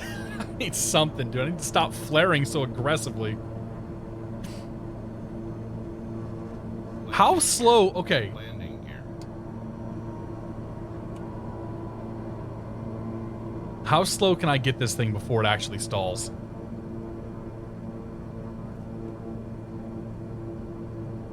Those are tears of joy, yes. Because I know that this is the one, Ty. 80? No, because I was below 80 there and we still weren't stalling, man. Let's pull the power back. All the way back. Let's slow flight the King Air.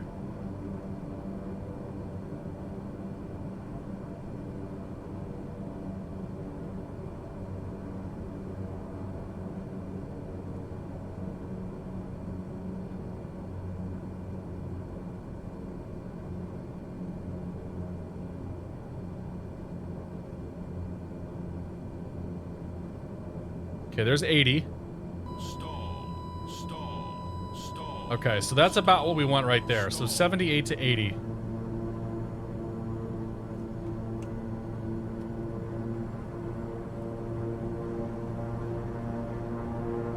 $75 knots according to Google in a dirty config. Okay.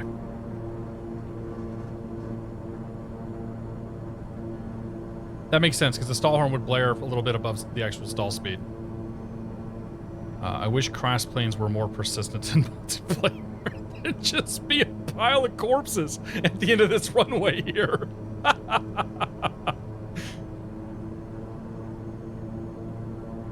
Yeah, stall. Well, if I tried to, man, I pull the power all the way back and it doesn't want to slow down. This is the most slippery turboprop you've ever seen.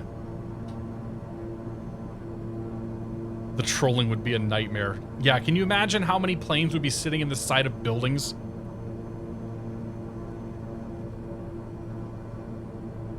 I take lessons with Sai. Listen.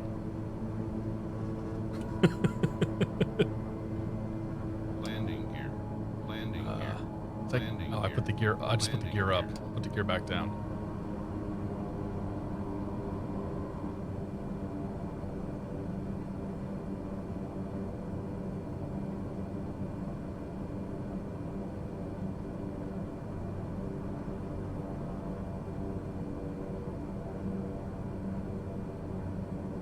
Okay.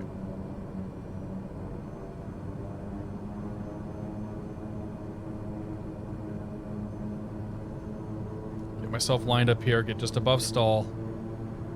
I want that stall horn blaring all the way down. And then we just bring her in with a little power.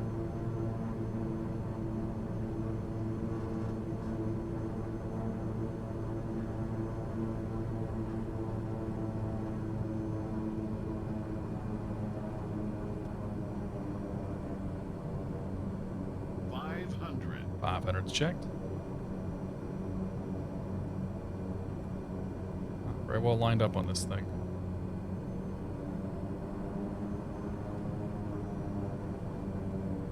Somewhere is my center line. I think we got too much energy. Even if I were lined up.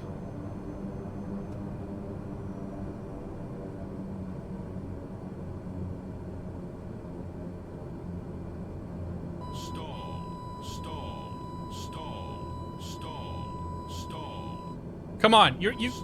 How are we gaining speed?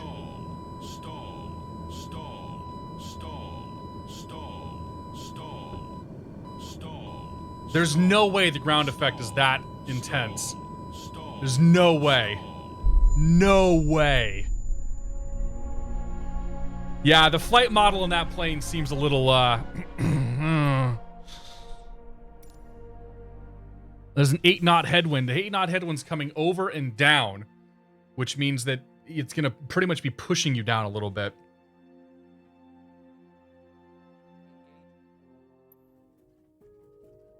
When you feather the when you've got the props back, because they're not feathered, but when you've got the props back at idle, turbo props are supposed to they're supposed to really slow down. Landing gear.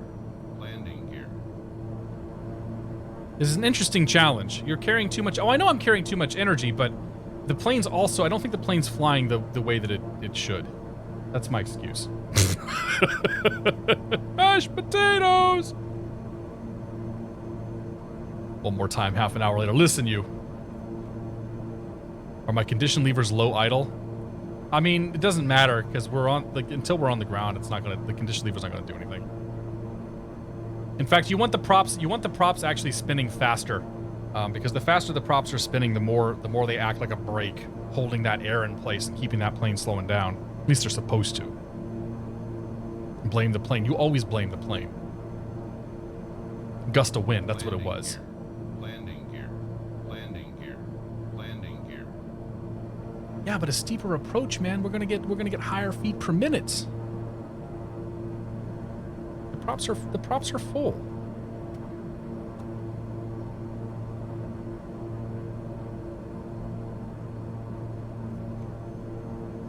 Jules, I was good to see you, man. Thank you again for the host. Have a good morning. Enjoy your sleep. You're supposed to eject over the landing zone. See, Agglethorpe has got the best advice we've had all night.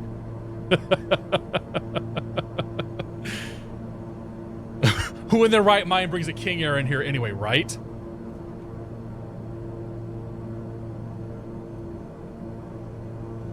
You probably need new hardware to make a better landing, yeah. Maybe I should be using the honeycomb. Landing gear. Landing gear. Landing gear. Landing gear.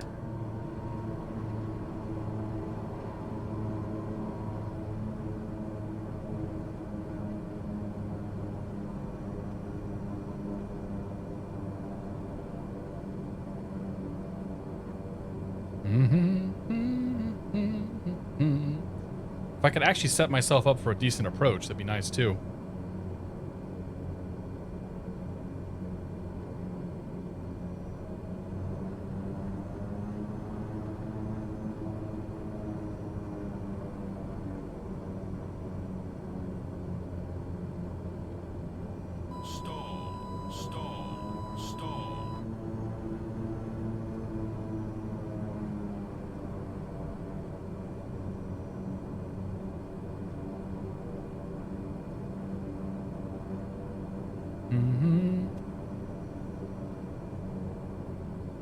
a little steeper approach this time.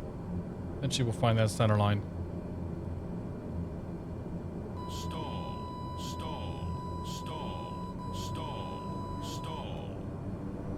Nah, I think we got too much energy this time. 500. Stall, stall, stall, stall, stall, stall, stall, stall, stall, stall, stall. Hey, they're stalling. Stall, stall, stall, stall. Stall, stall, stall, stall.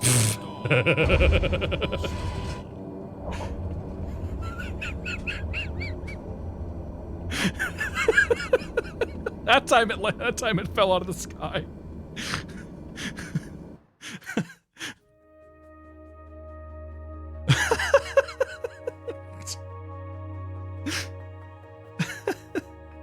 All right, one more time.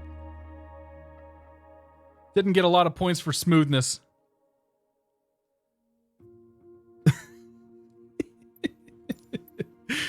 That being said, it looks like there's only 12 people that have actually done this so far, so there's that. Or successfully done this, I should say.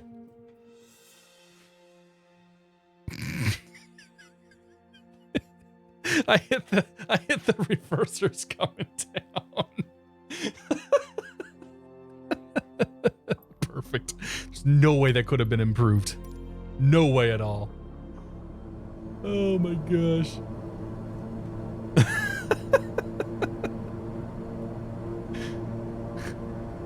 It's a good thing I've spent tens of thousands of dollars learning how to fly airplanes.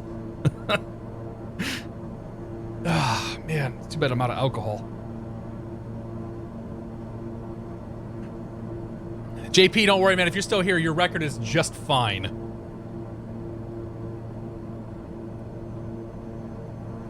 Better pour another, right?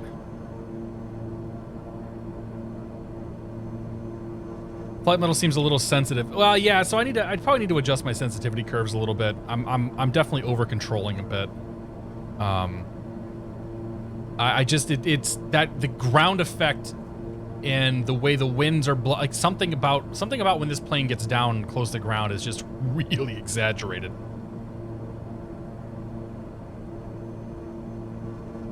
I already told my coworkers I'll be pretty grumpy tomorrow. Are you gonna stay up all night, XC News, and play? More Dogo. beer, more beer, more beer. Dogo, thanks for the bits, man. Appreciate it.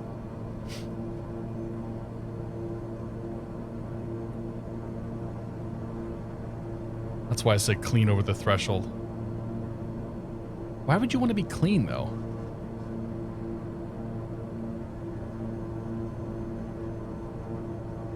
Why was Austin doing that?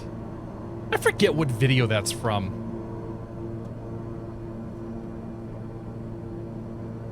Okay. This time, we're going to try to actually line up for a final. This is pretty close.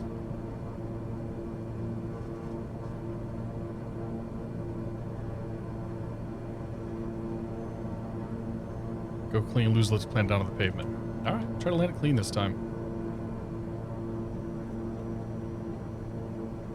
Maybe you're onto something. This plane does not want to slow down, though. 500. 500. 500, no whammy. Oh, man. What's the difference between Flight Simulator and Flight Simulator 10? Seriously? A lot. Basically. Well, I won't say basically everything. A lot, though.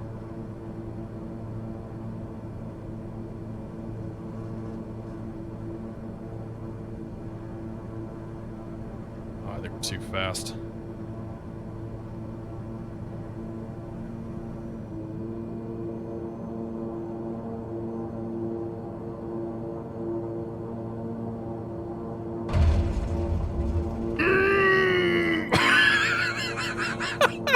Don't sink, don't sink, don't sink, don't sink, don't sink.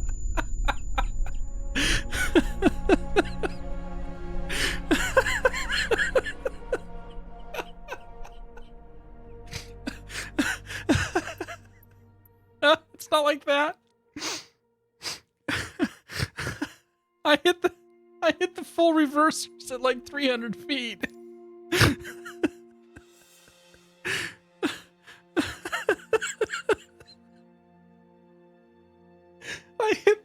I hit the target though.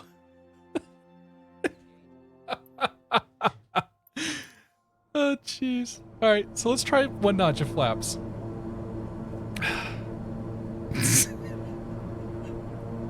How long until the divorce? Oh man. You could have shown us all the ways not to do it. Can we see how it's done? If you want to see how it's done, twitch.tv/thecandorist. JP will be more than happy to show you how to do this. Landing gear. Landing gear. Landing gear. Landing gear. Are clips allowed? Absolutely, man. Landing gear. Landing gear. You gotta slow flight it in. Thank you for that. Yes. Yes, you do need to slow flight it in. Landing gear.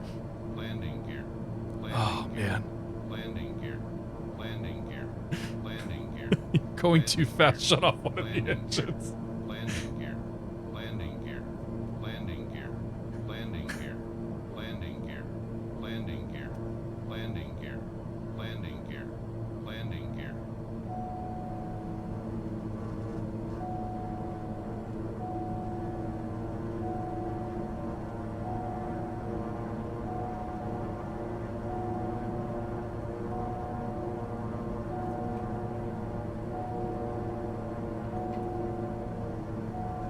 Does the King Air come with floats? Today it does.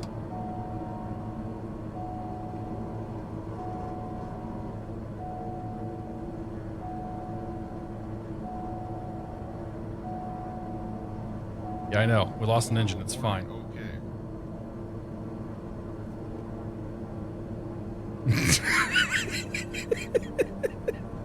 They definitely kill an engine to come in here. The problem is going to be getting stopped.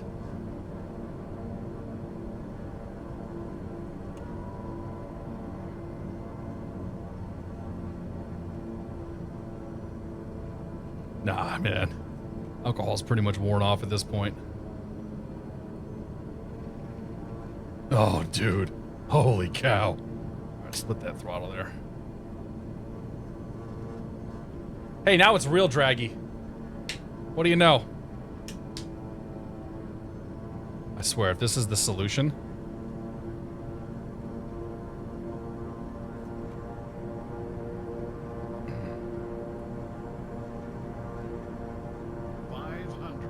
$500.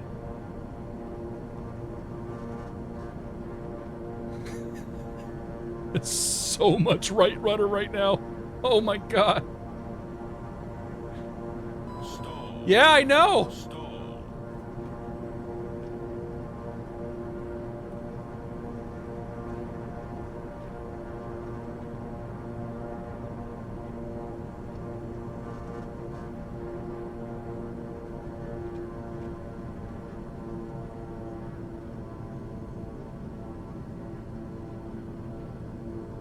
Focus. Focus. Stall. Stall. Stall. Ah, you know what? You might be onto something there with the one engine thing, though.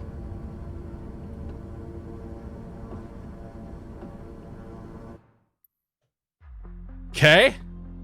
All right. Didn't quite make it, but... landing precision was the only one that really got me. Oh, the length of the ground roll was judged too. Guys, this is it. This is how we do it. This is the one right here. Okay. Whoever suggested to kill the engine's a genius. Is that ground roll length or off the center? I have no idea. The can at Anthrax. 500. All right, let's just get our asses up there a little faster here.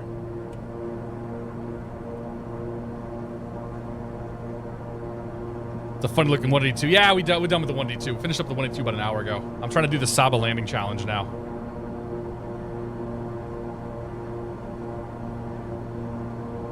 Yeah, with the twin engine turboprop 182 with well, with a lot of seats.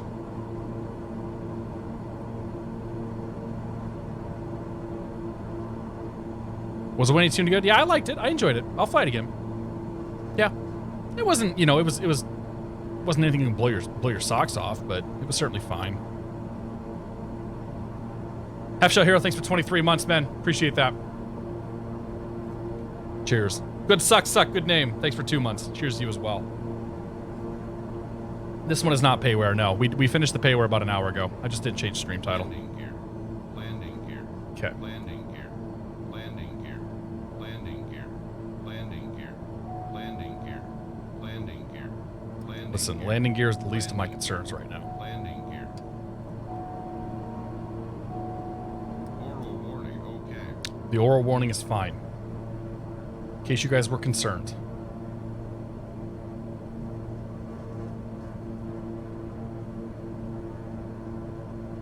Mouse and keyboard. Nope. HOTAS. Thrustmaster Warthog. Thrustmaster pendulator rudder pedals.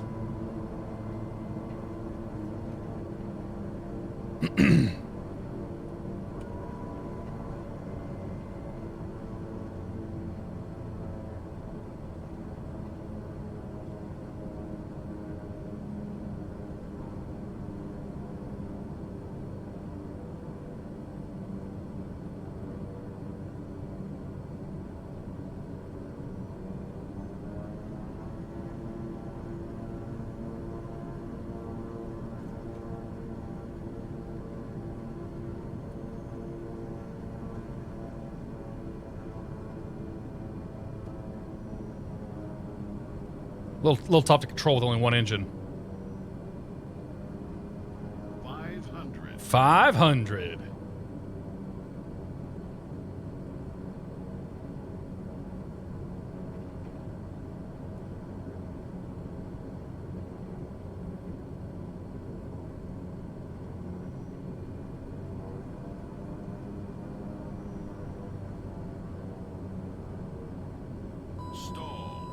Crap, too much.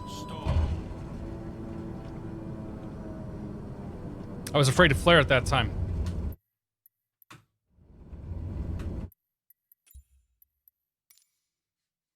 Boonts! Griffin, thanks for gifting the sub, my friend. Griffin, sorry. Thank you very much for gifting the sub. Cheers to you. Appreciate it. Last one. Promise. All right. Bound and determined to make this work. I think I had it that time. I needed to add a little more power on final there. A little bit more of a flare going. You're gonna have a lot of fun with this bill. Rocket, thanks for the bits, man. Appreciate it. Whoops, almost dropped my... God, cheers, almost dropped my water on my keyboard. May want to switch to a seaplane. How you doing, Cranky? It's good to see you, man. They're not giving me a seaplane.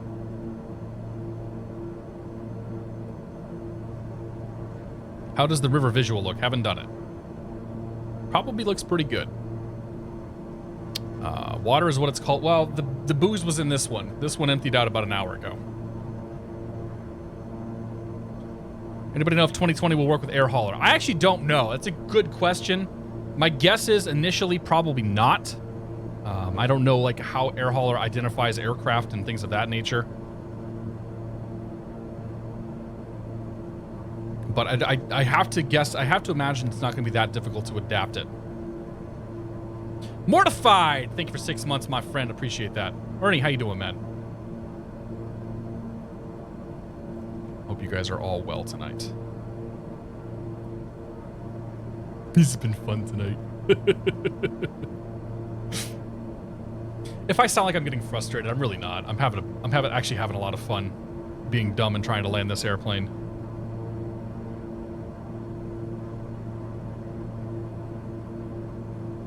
I would have been completely fine with the 1,000,000 points if JP hadn't come in here and pointed out that he was in the lead. You can do it.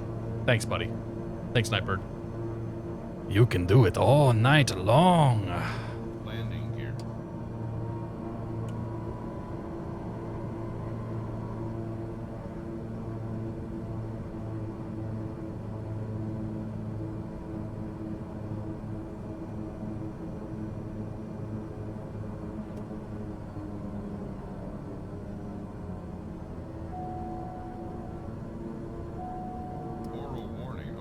Oral warning. Okay.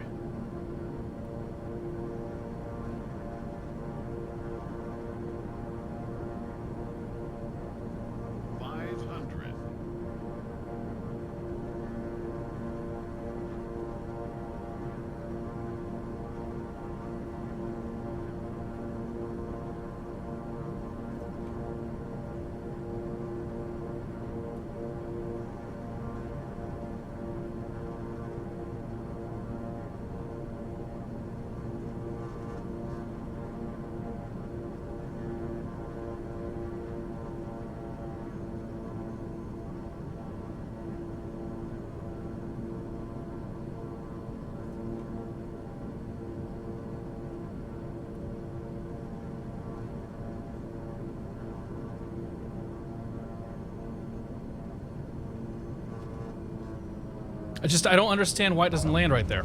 Ooh, ooh, ooh, ooh, ooh.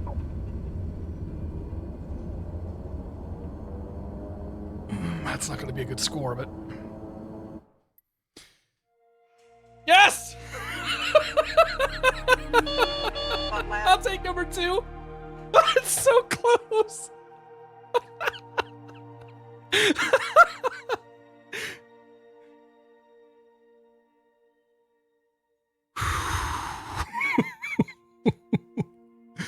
So all you got to do is get it stopped. Okay. What is the rank for the whole world?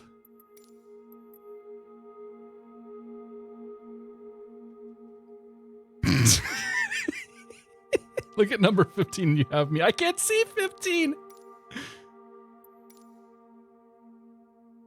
Okay. I think I got one more in me to try to beat JP. I promise you this is the last one I'm going to call quits for the night. Now it's time to break first place. We have to, dude. It's so close. Because if I beat JP's score using one engine,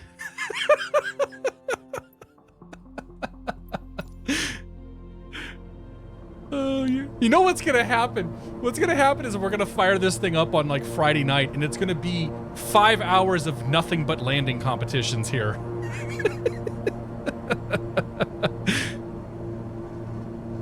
You prefer a HOTAS over a yoke? Just because that's what I'm used to, yeah. I'm so, and honestly, the nice thing about having the HOTAS on my desk is that I can have it always on my desk. The yoke on my desk just gets in the way. Like, it's way too big. What was the difference between 1 and 2? Like 20,000 points, man. It was super close. I had 1.4 million, he had 1.42 or something.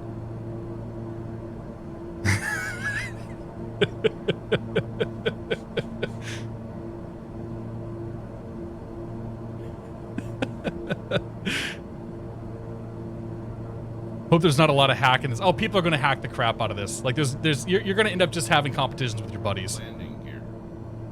But yeah, people are going to hack this thing like crazy. Like, you know it's going to happen.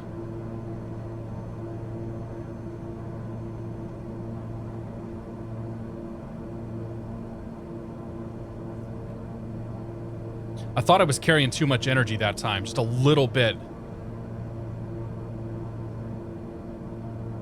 Landing gear.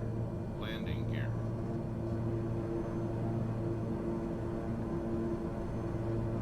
Landing gear.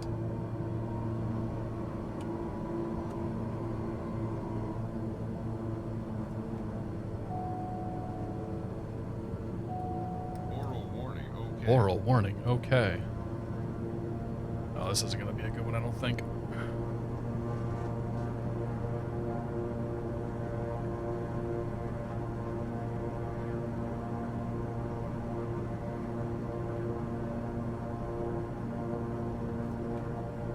I turned too soon. I got the configuration in too soon.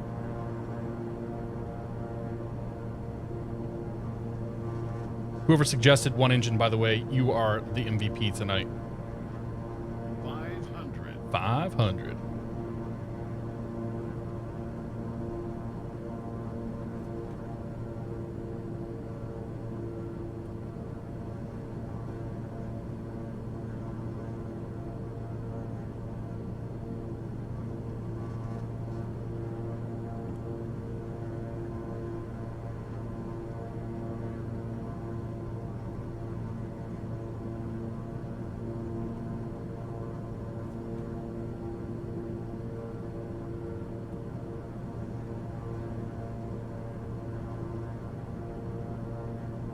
Concentrate. Focus.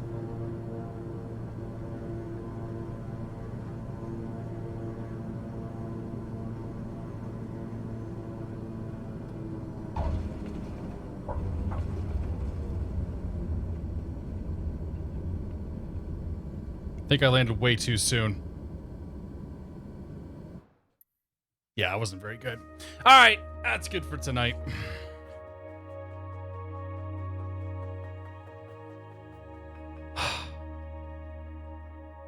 Okay.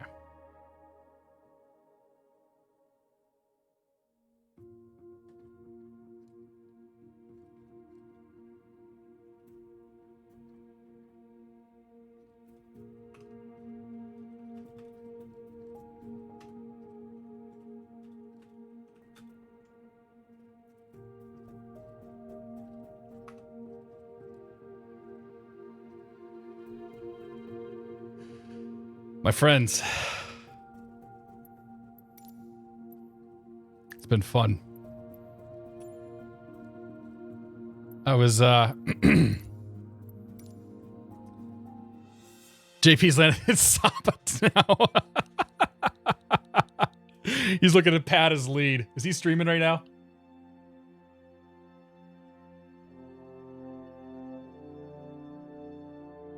Of course he is. All right, folks. Thank you guys all so much for coming out tonight. It has been an absolute blast. To those that are new to the channel, welcome aboard. Hopefully we'll see you guys all again at some point. I'll be live again on Wednesday night, 8 o'clock p.m. Eastern time. Feel free to come join us. If you've got the sim, join us for a big ass multiplayer session. We'll find some fun stuff to do. And yeah, to those of you guys that are getting the sim tomorrow for the first time, enjoy it. Have fun. It's going to be a blast. So, come on, man. Why you gotta be like... Yeah, we're gonna raid JP. Thank you, whoever took care of that. Yeah. We're gonna raid JP.